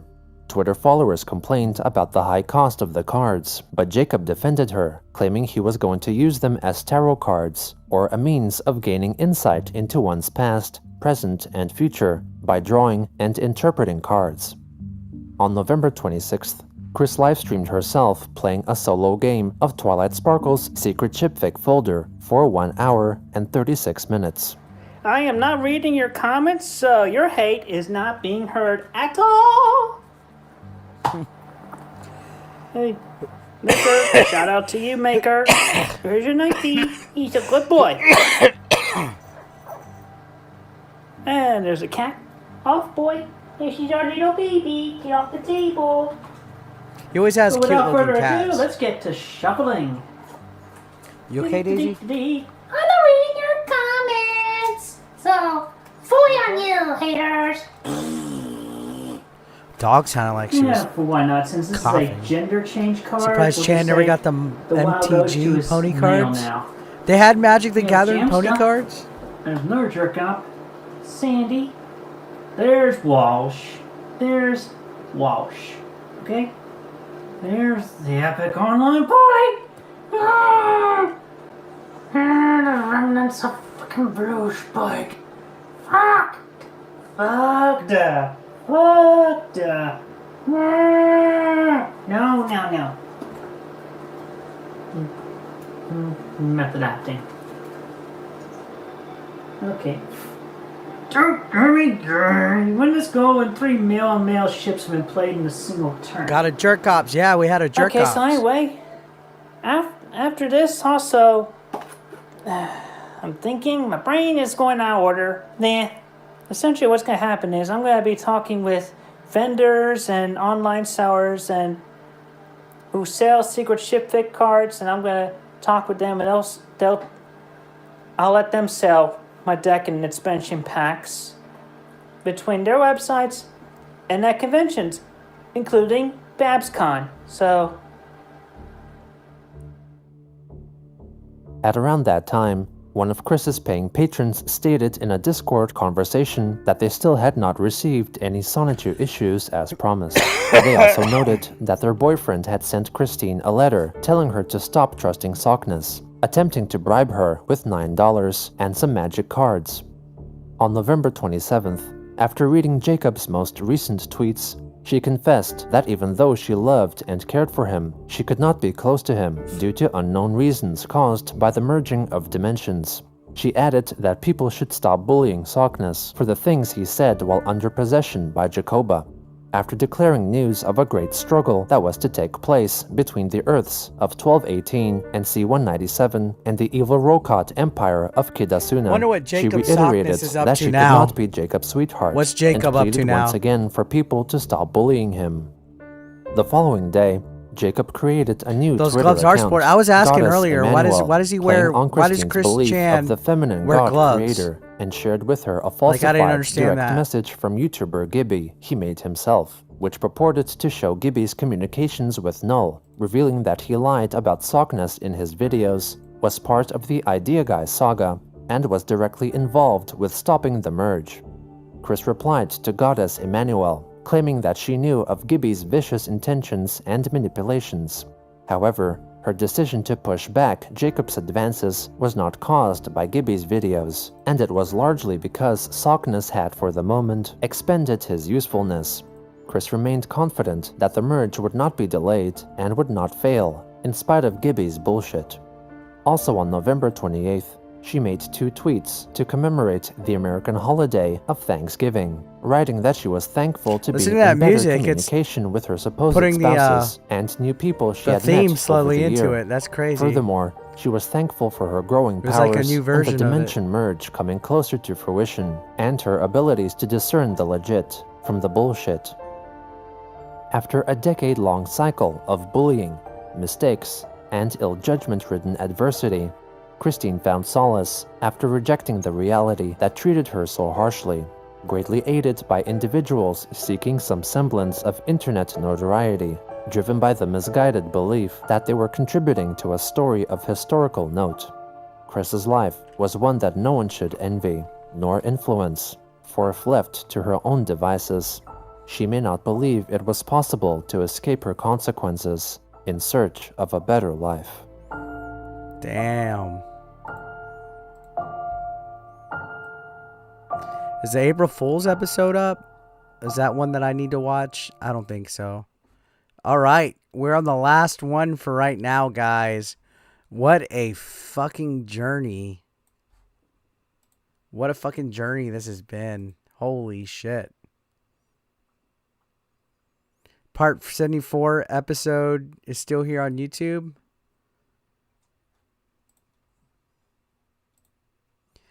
This has been a fucking journey.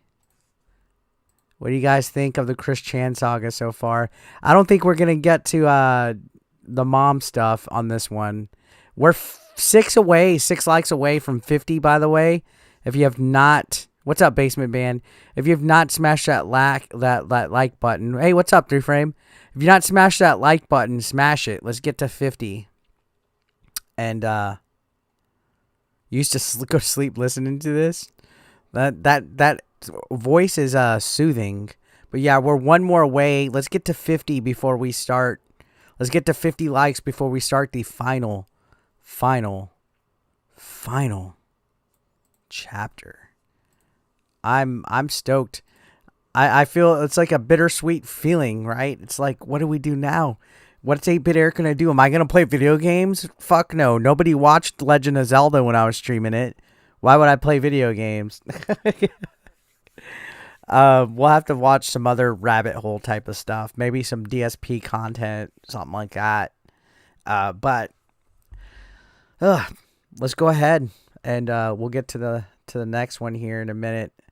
We got 2 more. Me and one of my old friends are part of Christery. So the Game Chasers are actually part of Christery because he sold a signed poster that actually says Game Chasers on it.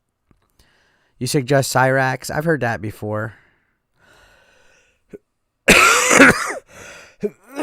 One of the posters, the Too Many Games posters that he sold was had Game Chasers on the listing. So they're part of Christery. Here we go, guys. Oof, last one.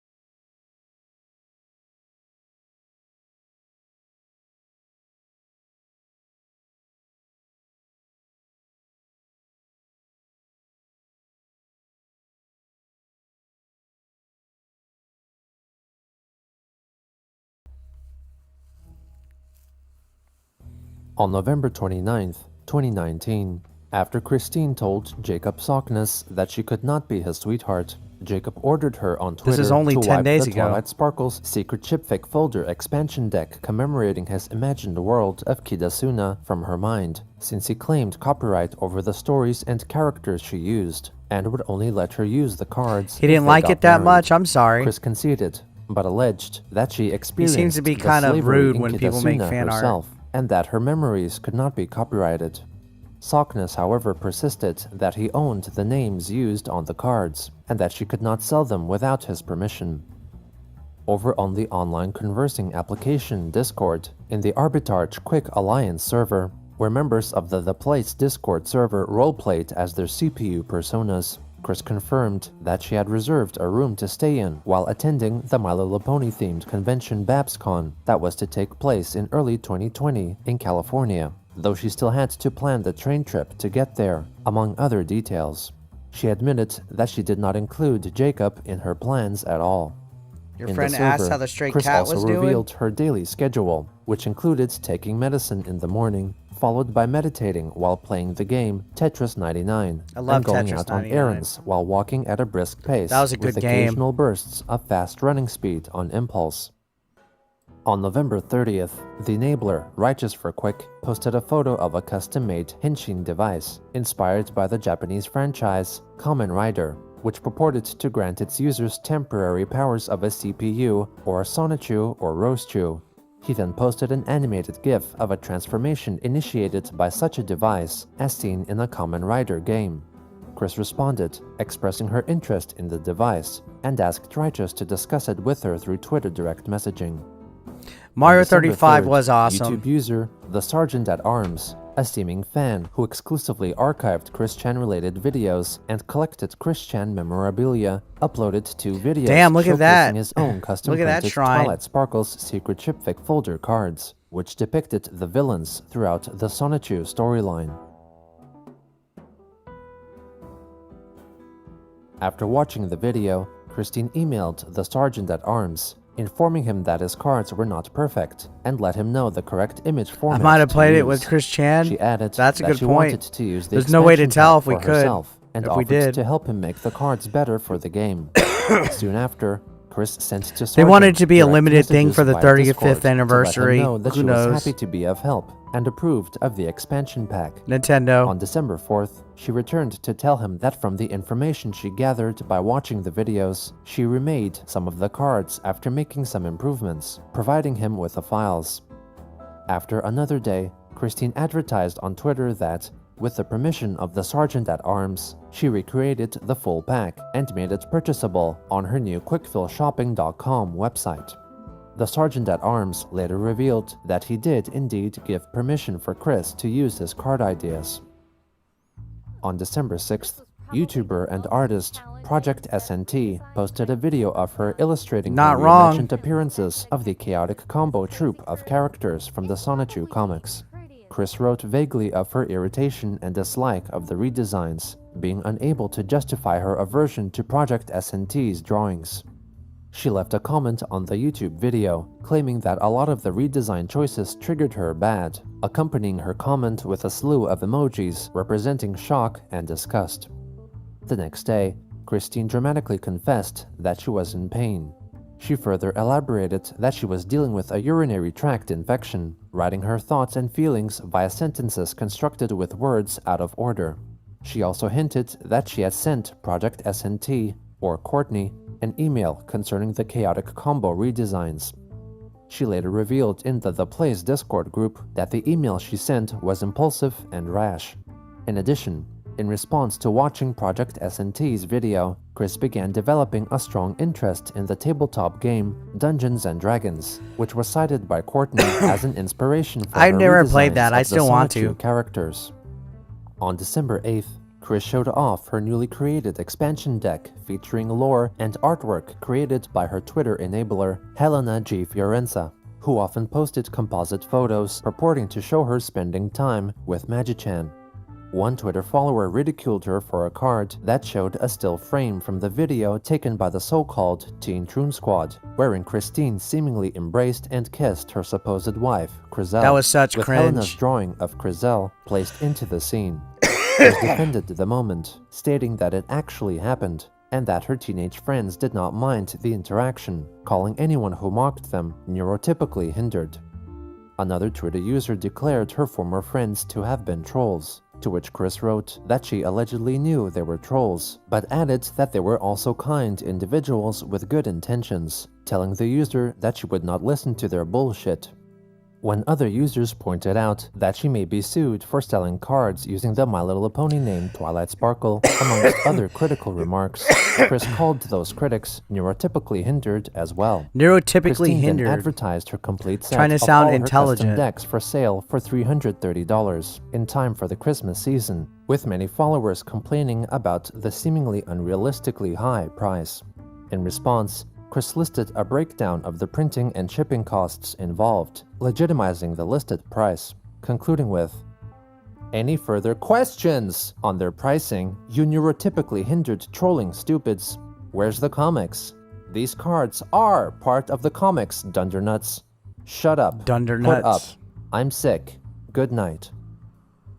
Also on that day, Chris live-streamed herself on YouTube taking photos of her custom cards for 1 hour and 43 minutes. Hello everybody, Christine Chandler coming to you live from home once again.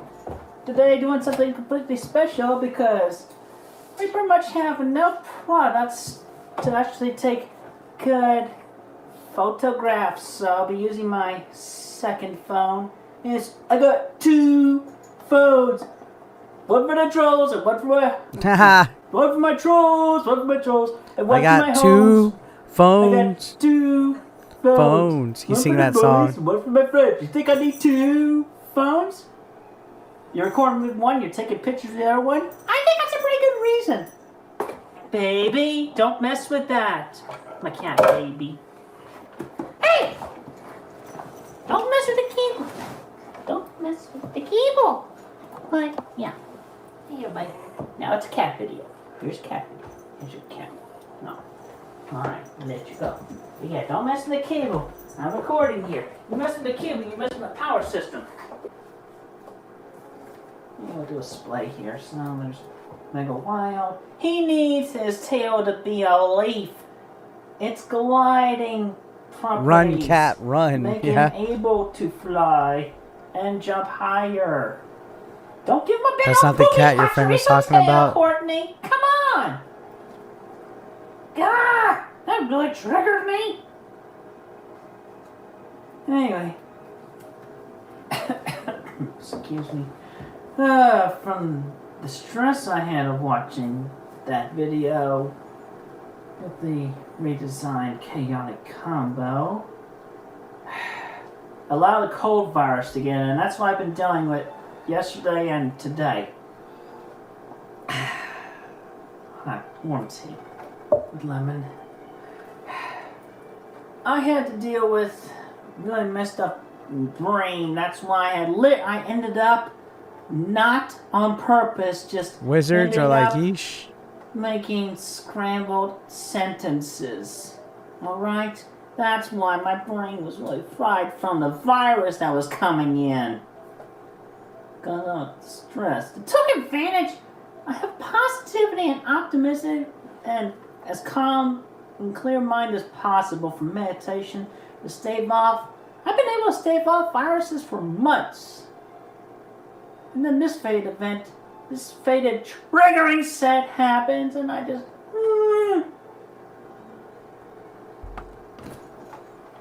He always does his little curly little... I may not be reading your comments, but I'm actually hearing your comments telepathically. Oh, gosh. Hey, guys, I'm telepathically hearing y'all's comments.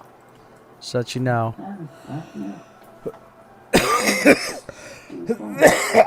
I'm not giving up. Y'all can stow your hatred, because I'm doing this. You hear that, everyone? I Fuck can have me. as much fun as I want to. And you heard it from the horse's mouth. Or horse mouth. I'm going to have some fun. See ya. You can't hurry along. Oh, you just I love have to. McDonald's. I would go to McDonald's. Easy. It's a game of give and take. There's a problem. No, it's because you're not standing them upright. It's because you're making them lean forward and there's not much friction on the box. I did hear that comment, I Dina. hate you. You're so dumb. You're so dumb. Go get yourself, Chris. Go get yourself, Chris. Yes, I can hear you all, but you're not getting to me, so shut the fuck up. Here we go. Now we have our pick. Now we have all our lovely photographs, and I'll be uploading these to update the items on the pre-sale shop. On December 9th, Christine updated her Twitter followers with the news that the cold virus made her lose her voice, but continued to rest, meditate, take medicine, and eat chicken noodle soup to soothe herself. On the 10th, she wrote that the virus she had caught was being stupid, but she was physically pushing it back. She went on to write that she was in her infected situation because of the triggering caused by Project SNT's chaotic combo redesigns. Christine wished that the creator would acknowledge her since she had sent an email expressing her feelings about the matter and only wanted to sort out the problem as soon as possible.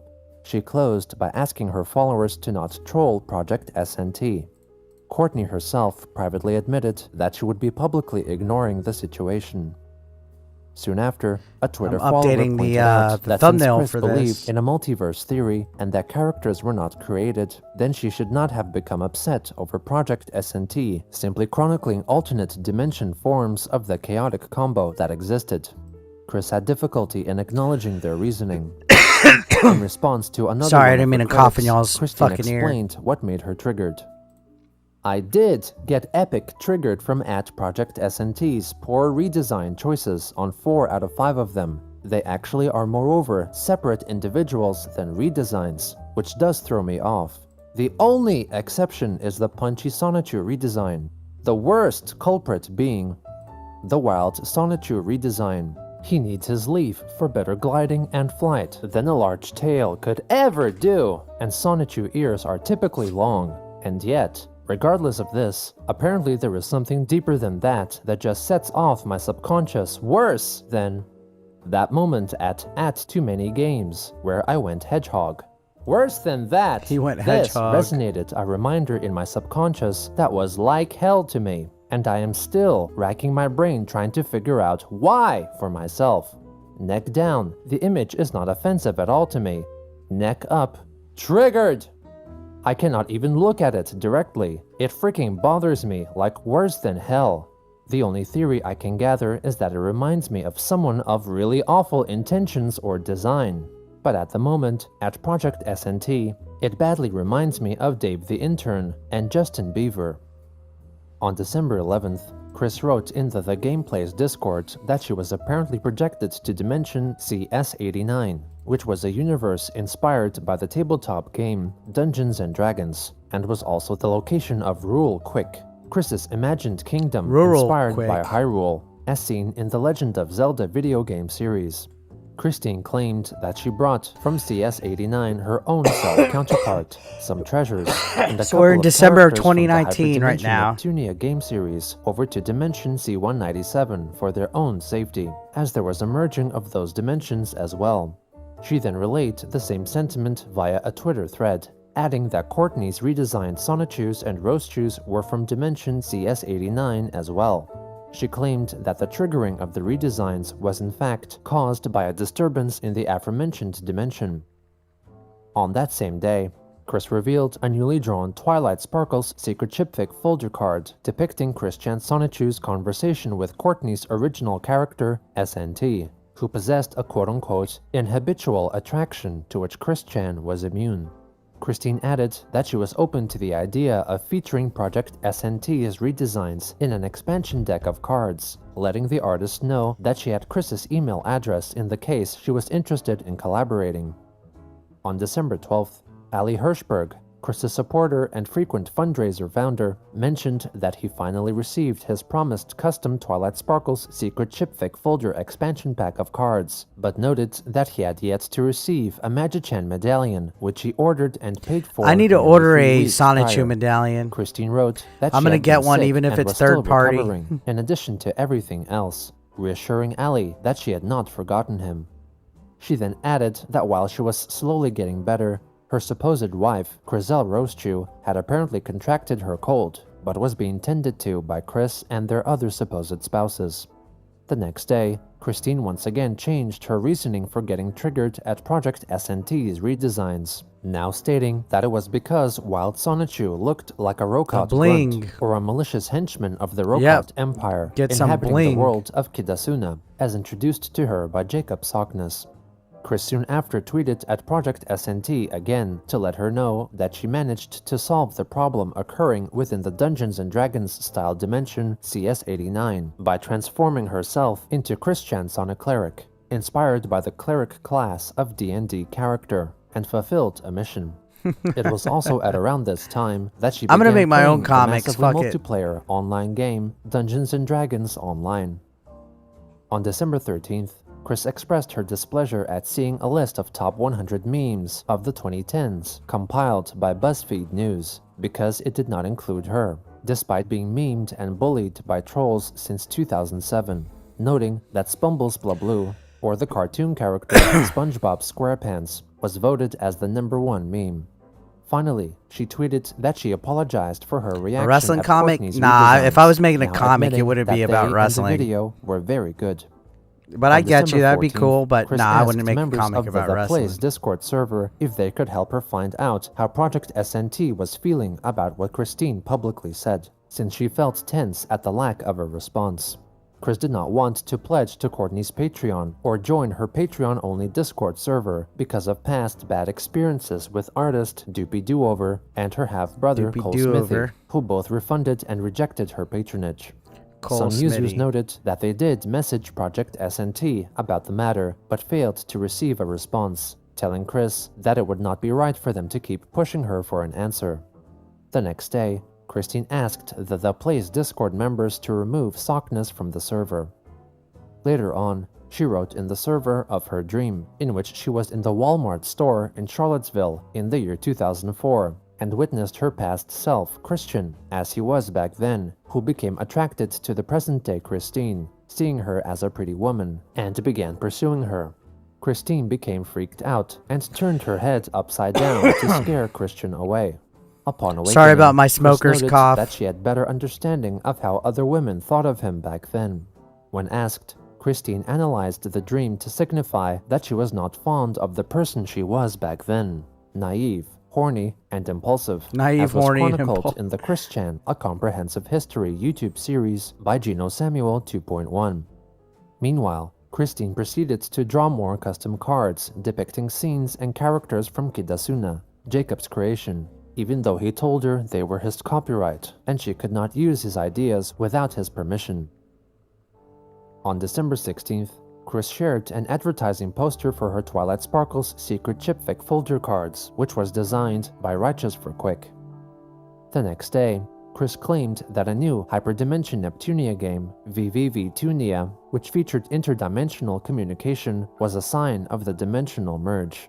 A Twitter user then told her to shut up about the merge and get her brain fixed, in addition to getting her mother medication. The merge is happening. The revelation will be televised. Christine called her critic neurotypically hindered and claimed that there was no court date. Upon checking the matter herself, You think Christian would be she wrote that disgusted? I Barbara mean, was in good probably, health, and because if the user were to Christian was resume against his anything reproaches, homosexual. she would block him. When confronted with a screenshot from the Greene County District Court website listing her upcoming court hearings, she declared the image as fake, claiming all financial situations had been taken care of. When another user criticized her for using the term neurotypically hindered, which they saw as meaning autistic, Chris corrected them, elaborating that the term came from neurotypical, or someone of average brain ability. When compared with someone with a more powerful brain ability, such as someone with autism, then the normal brain ability would therefore be proven a hindrance. Later again, she listed her full collection of Sonichu comic books up for sale on her website for $130. I want to buy all December those, but not for 19th, $130. In reference to noted author J.K. Rowling denying that the sex of a person could be changed, Christine disagreed with her sentiment. Oh, she's against writing that JK. people could change their physical gender, a fact she Do I think knew, Chris would given like that she was wrestling? a No, we legitimate would CPU and if you liked goddess. wrestling, we would have heard about Also it by on now. that day, Chris asked the members of the Play's Discord server if any of them had been contacted by Project SNT, noting that she had been active on Twitter recently. Chris revealed that she was mildly ticked at Courtney's lack of response. While Christine posited that the artist may have been contacted by bad trolls, other members concurred that she probably wanted to be left alone and would not pursue her further on the topic.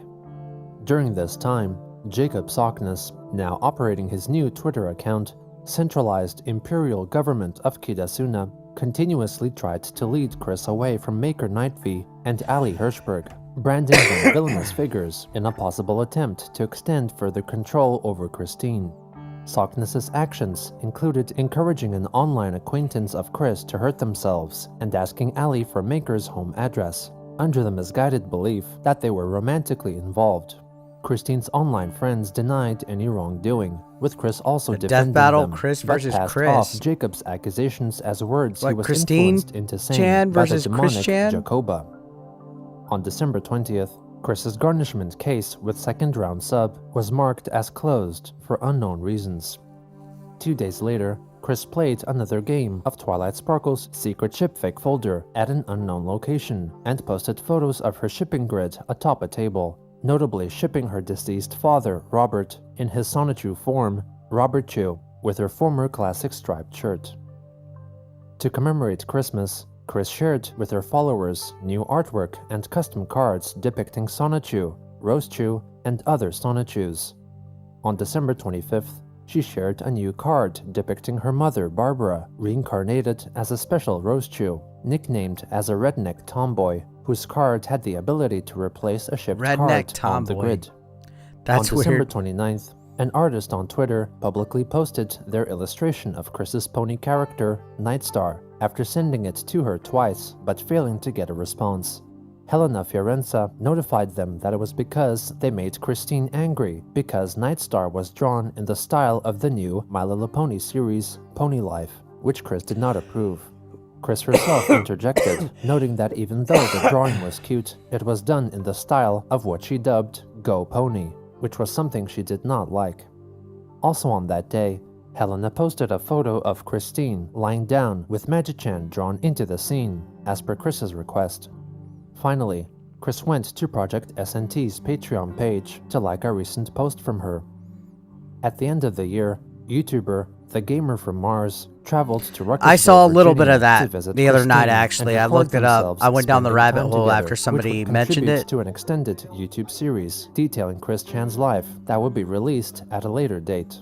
Chris's YouTuber friend, Kopitz, who helped the creator establish the interview opportunity, acted as an intermediary and accompanied them throughout their interactions.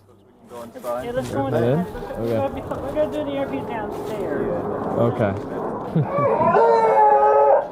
Oh, Downstairs. okay. God, those dogs. Quiet down! Quiet! Quiet! Robert Chew cracks you up. All right. Well, this is very nice. Yeah, this is the room where it was This is where it all Sonichu. Those dogs are screaming blatantly. They calm down after a little Those bit. dogs, man. Is that thing on right now? Yeah, is that okay? Oh, hello. Hello out there, YouTube, internet, all that. Hello. Hello. Hope you're all having a good day. There's my daddy. What kind of animal? He's a Sonichu. Are there any places around Charlottesville that where you can play this game with people? Like the DN games for one. If okay, if you can get back in there, yeah. All right. Do a little we're bit gonna here and there real some quick. 3-player Tetris here. And my mom's clapping at the dogs, and everything's falling. Freaking gravity! It busts me. It confounds me. Ah! He has a lot of shit. Organized chaos. This is my Organized creative chaos. method. I got a lot of shit too, though, but not that much. I don't have a lot of toys. The toys that I do have, they're put away or they're sealed Here, boy. in storage. We're gonna need to find that. GameCube adapter, maybe. It's alright. Yeah, No, we don't have GameCube. You got the We don't Pro have that controller? option. I don't have an adapter for GameCube. Do you have the Pro controller? I have a Pro controller. I just don't know where it is right now. That dog is The fucking dogs are killing me. barking. They're driving me bonkers. It's definitely does not get boring around here. Now, let's see. A Microsoft controller. You can. I'm not gonna talk smack because I got a lot of Moment shit. Of truth. My parents are pack rats too, but not that bad. No. Dog, shut up! You do that one more time, I'm gonna be like. There we go. All right. Hey. Right when you said that. I understand. Yeah. Those dogs! Oh, shut up! I'm gonna bite my head off. The hell? Yep. What was that? Guys, attention with stumpitude. Alright. Beagles, though. Beagles are notorious for howling a lot. Like that. I had a beagle. She was really quiet, though. She never really... Yeah, sure. She never really Taste of India. This is one went of my favorite nuts. places. Yeah, I mean, it's pretty empty. Oh boy, I'm gonna. Okay, now I just feel like I have to do this. First time in here, I feel like I gotta do this. Hello, my name is Apu. I went to No. Don't do No. You don't have to do that. That's all right. Welcome to Quickie Mart. Hello. So you like Indian? I miss Apu. I'm open. I keep an open mind for all kinds of food. So, I mean, if there's something I don't like, then well, at least I tried it once. And I'd definitely be open-minded for trying some haggis if I ever go visit Scotland or something. What is haggis? Sheep guts. Oh. I never noticed this, but oh, Susanna, don't you cry for me. With the banjo on my knee. Oh, Susanna, something, something. Damn. Look at that. What are the odds? You want me to take it for you? They run into Chris Chan while he's hanging out with Gamer from Mars. I couldn't believe it. I saw you and I was like, There you go. thank you so much. It was great to meet you. Nice to meet you, too. Nice to meet you. Thank you. Have a good day. Take care. I like when people recognize me too. It doesn't happen all the time, but it's happened. Like at Little Caesars, Disney, Adventure Kingdom, Disney World, Often? Walmart. It's happened. Like once or twice a month. Okay. I'd say every It's very humbling. every couple months. Hello. Sorry, y'all got kicked out by the dogs. Oh, it's absolutely fine. Thank you for trying to keep them quiet for us. I'm surprised Sorry that you had to nobody's do that. falling down those stairs. No problem. Thank you. Nice meeting you. Take care. Those dogs are fucking just. No, just trying to kind of get a feel for, like, you know, just if you're on good terms with anybody from your past now, if there's anybody you still talk to. Shit. I knocked out my headphones. Hang on. Yeah, it's been mostly locally. It's mostly just been my mom and I mostly. Yeah, it's pretty much her and I. Oh, and He almost looks like regular Chris right there. Everyone else that's in With the his hair yard back. right now. Hey, Alakazams, y'all on the roof, keep doing your good work. They're On on the roof over there? Yeah, on the roof, everywhere.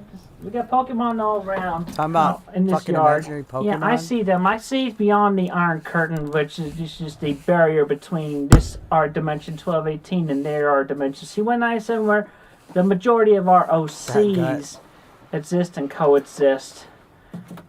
Every one of them. Have you ever talked to Gino? Yeah, I've DM'd him just saying, hey, thanks, you're doing pretty well, keep up the good work, just essentially supportive.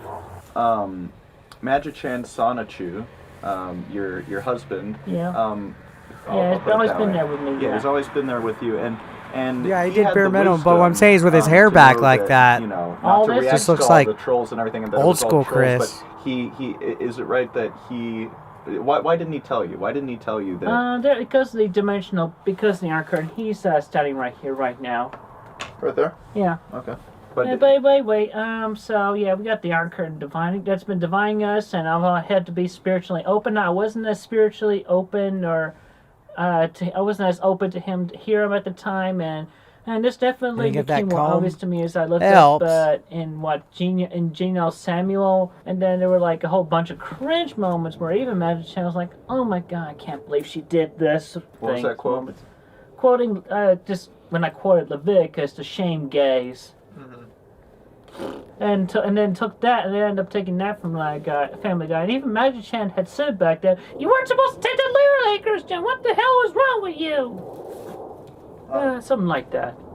What does your mom feel about your husband and the interdimension and stuff? Does she believe any of it? She should be has grown to medicated. believe it. She was What's fucked up is there's people worse than him kind too. of neutral. Was neutral about it at first. Well, and yeah, then he should kept, definitely and be then medicated. The events happened and more events, and I managed to prove my psychic powers and abilities to her, and she actually did manage to speak with Magic Chan and the others at one point or another. So yeah, so she's a believer. What did you do to show her that, to prove it to her that this was going on and you had these powers? Well, among which I can literally do this. I can heal people and essentially... Man, I would have access the gotten memories scared of as soon as he hopped up like that and lunged. I would have jumped scared. I would have been like, "Whoa, back up." Healing. So that's what you did. And any ailments you had, I would just heal them right now. So like, I've if met you were Gamer feeling from ill or Mars. something, I would have healed He's them. kind of a dick. Because I did heal something on my mother that time, and she believed it. I kind of have to. And I did that more than once, also. She felt better. That's good. I kind of have to go to the bathroom right now. Could you relieve that of me? Yeah, he has a husband and a wife. No, you'd have to. I gotta do that myself. Okay. Yeah. All right, I'll do that later. I'm not an outside bladder. On January 1st, 2020, Christine wrote her first tweet of the year, commemorating his old song and video, I Got a Fish. Later that same that day, seems so long she ago. began following the Twitter account representing the End Games What's up, card Frank game Castle, store, by the way? from which she was banned nearly 2 years ago, hoping to be allowed back in so she could play Dungeons & Dragons with other players. On January 4th, she received her newly purchased glass brand water bottle, which purportedly contained a built-in amethyst crystal with alleged healing properties, into which she supposedly put her own energy via meditation. Users on the Kiwi Farms researched the item and found that the water bottle cost $84, excluding shipping and handling. Later on, Christine became a paying Patreon supporter of Project SNT. By becoming a patron, she gained access to the private invite link, which allowed her to join the Project SNT Discord server. Chris then sent a friend request to Courtney's sister on Discord, which she accepted. Later again, Chris shared an invite link to the Arbitrage Quick Alliance Discord server with her followers on Twitter, writing that she ought to be more active buys in an servers $84 such water as the bottle? one Yeah, she I don't shared, know. but couldn't, since I she feel was busy bad when I offline with bought one for like responsibilities, 20. work, and faded events. As a result of her invite, the Discord server was flooded with new members, who proceeded to post nude photographs of varying merit, alongside committing other choulsome acts. Moderators of the server managed to oust all the unsavory characters, and threatened to ban anyone who would publicly share the invite link to the server, though did not address Christine or reprimanded her in any way. On January 15th, the End Games card game store tweeted their commendation for new signage for the store, designed by some of their clientele. Chris implied that if she was let back into the establishment, she could contribute to it with her talents and abilities. 2 days later, in response to Kiwi Farms and Twitter user Tig Balang telling her to make more comics to present to the management of the store as a portfolio, Chris responded with a thread, telling them that she would continue making Sonichu comics at a later point, since the current events that were to be chronicled were all happening right freaking now in these moments. Your son bought you Hawaiian barbecue. To get necessary Nice. help in the supposedly restrictive real-world dimension, which had been You getting found an inflowing AliExpress for magics 20? and powers, she needed the assistance of past or present staff and patrons of the End Games to play the game Dungeons & Dragons with real people, who could teach her all the intricacies of the game. Also on that day, possibly to reflect her discontent with the My Little Pony I'm well company, aware of the fake Hasbro, for episode. I failing just to didn't continue choose to making watch the it. animated series Friendship is Magic. Do I think I'll go Chris through the tweeted history of at them Cyrex a set yet? of I'll think 21 about it. moon emojis. She then quickly deleted her It's not out post. of the question. On January 19th, Chris went to one of her Discord servers to post a set of 33 photos, exhibiting her extensive collection of stones, which purportedly held powers of magic and healing. She explained that her self-written miniature booklet detailing all the powers and purposes of each stone was evidence of her remaining mentally and emotionally grounded, dispelling allegations of being delusional. On January 21st, Chris addressed the claim of incestual relationships contained within the stories of her Sonichu comics. Hey everyone, a think piece I wish to offer in regards to an awful premise that has been stated about me before. Preface: Sonichu and Rosie's relation to myself and Christine Chan. Christine Chan is my main/central self-counterpart in C-197, acting independently while partly taking X number of attributes from me, directly and physically, from my subconscious. I discovered/created Sonichu and Rosie, the very first Sonichu and Rosechu in all existence. Christine Chan was aware of my existence nearly her whole life, and she had titled herself as Sonichu and Rosie Rosechu's original creator, while, in fact, I was the original creator of the three of them in the sense. There is a ship in between the respective original creator and original creations. While neither Sonichu or Rosie were related by blood, they were related in the sense of them being the same OCs from I, their OC, and the same ruling is applied between them and Christine Chan and I. See you later, No Oscar. direct Have a good night, bloodline dude. ship. But in the ship between O-Creation, O-Creator, the O-Creation is allowed to see their O-Creator as their legal guardian or parent, and optionally the O-Creator sowing their O-Creations as their non-related friends, allies, family, son/daughter, sibling, or whatever suits the individual O creator. With that, my son and Rosie call me their mama out of their respect. They also called Christine Chan their mama, since she was a direct self-counterpart from me, working from my subconscious, believing for the long time that she was the original most creator of Sonichu and Rosie, and not I.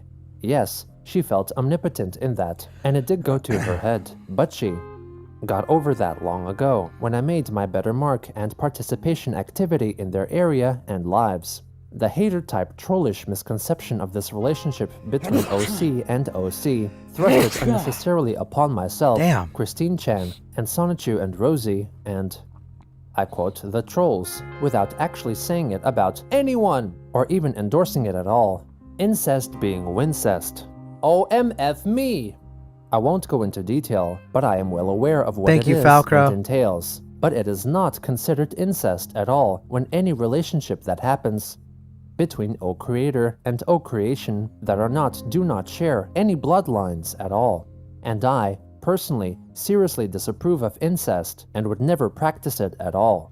Obviously, you freaking hater types and your moot and nonsense fabrications of such negative circumstances upon anyone other than yourselves, thinking you're above us all when you are not at all. You have just as much right and ability to socialize offline as most anyone. The major hang-up you have, and I do empathize on this, as this was I once upon a time, over a decade ago, in being severely shy and socially awkward. That is not your fault, but you do have the resources these days to talk with others and get help and insight on bettering yourself, so you're not stuck behind a monitor all day, 24/7, or whatever. Yes, he bonk-adventured his mom. Get a job is never ever a good response at all, as most jobs are taken. You're not totally qualified. Your background checks automatically epic fail every time, regardless, or whatever is your own individual circumstance from fated events in your life. But I digress. The bottom line is, incest is never wincest. Epic ugh! And you're pushing hatred on anyone else, including other O creators, who have at least one O creation that appeals to you, and your skill set may not include being able to make such good OCs. It is all. Give me a second, guys. I have to check something.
All right, I'm back.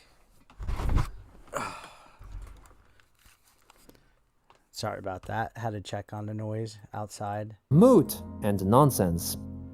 Which is why I am even more glad to ignore the majority of negative commentary anywhere online. And I also appreciate the irony that is present on the fact that I am continued to be talked about, concerned over, prayed to, and overall appreciated, despite the unnecessary hate. And shit you may feel or want to shout off to get your own rubbing game on, or whatever. Even more, ugh! Never diss the relationship between original creators and original creations, unless there is actual direct bloodlines between them. And do not misconceive or fabricate such negative nonsense upon anyone. Hashtag love conquers hate. Thank you for listening. Lightning bolt, blue heart, lightning bolt emoji. On January 23rd, Christine noted that the End Games Twitter account had blocked her, writing, "Ahem, I see. I am not surprised by this result. No matter. I have faith everything will still work out in our favor. It is a shame my projected presence with Magi-chan in your establishment yielded to this bitter parsnip. Krakow." Lightning bolt, blue heart, Krakow. lightning bolt emoji. As time went on, Christine's interdimensional lore grew and became more convoluted, confusing herself and others by mixing what creating and chronicling characters and events truly meant, trying to hold on to her make-believe idyllic world despite it tearing at the seams right in front of her. As a possible reaction to her perplexment, Chris sought comfort in others in the real world who could help her expand the lore of her fantasy and encourage her to keep moving forward, though it appeared to be a Herculean task, since Chris was still Chris. So I wonder when the next episode is coming out. Guys, we finished it. We caught up. We have officially caught up on the whole series as of right now. Wonder when the next one's coming out. Let's see if in the comment section he says anything about it.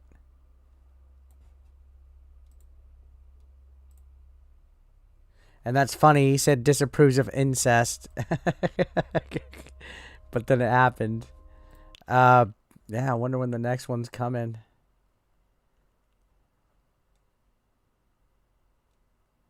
So he said, I disapprove of incest. I would never practice it at all. And then, of course, we all know what happened. I'll look it up later, Greg. I'll look it up later. Man, we got the fucking fly in my room. Pissing me off. So, great fucking stream series. We're gonna, when the next one comes out, we'll watch that.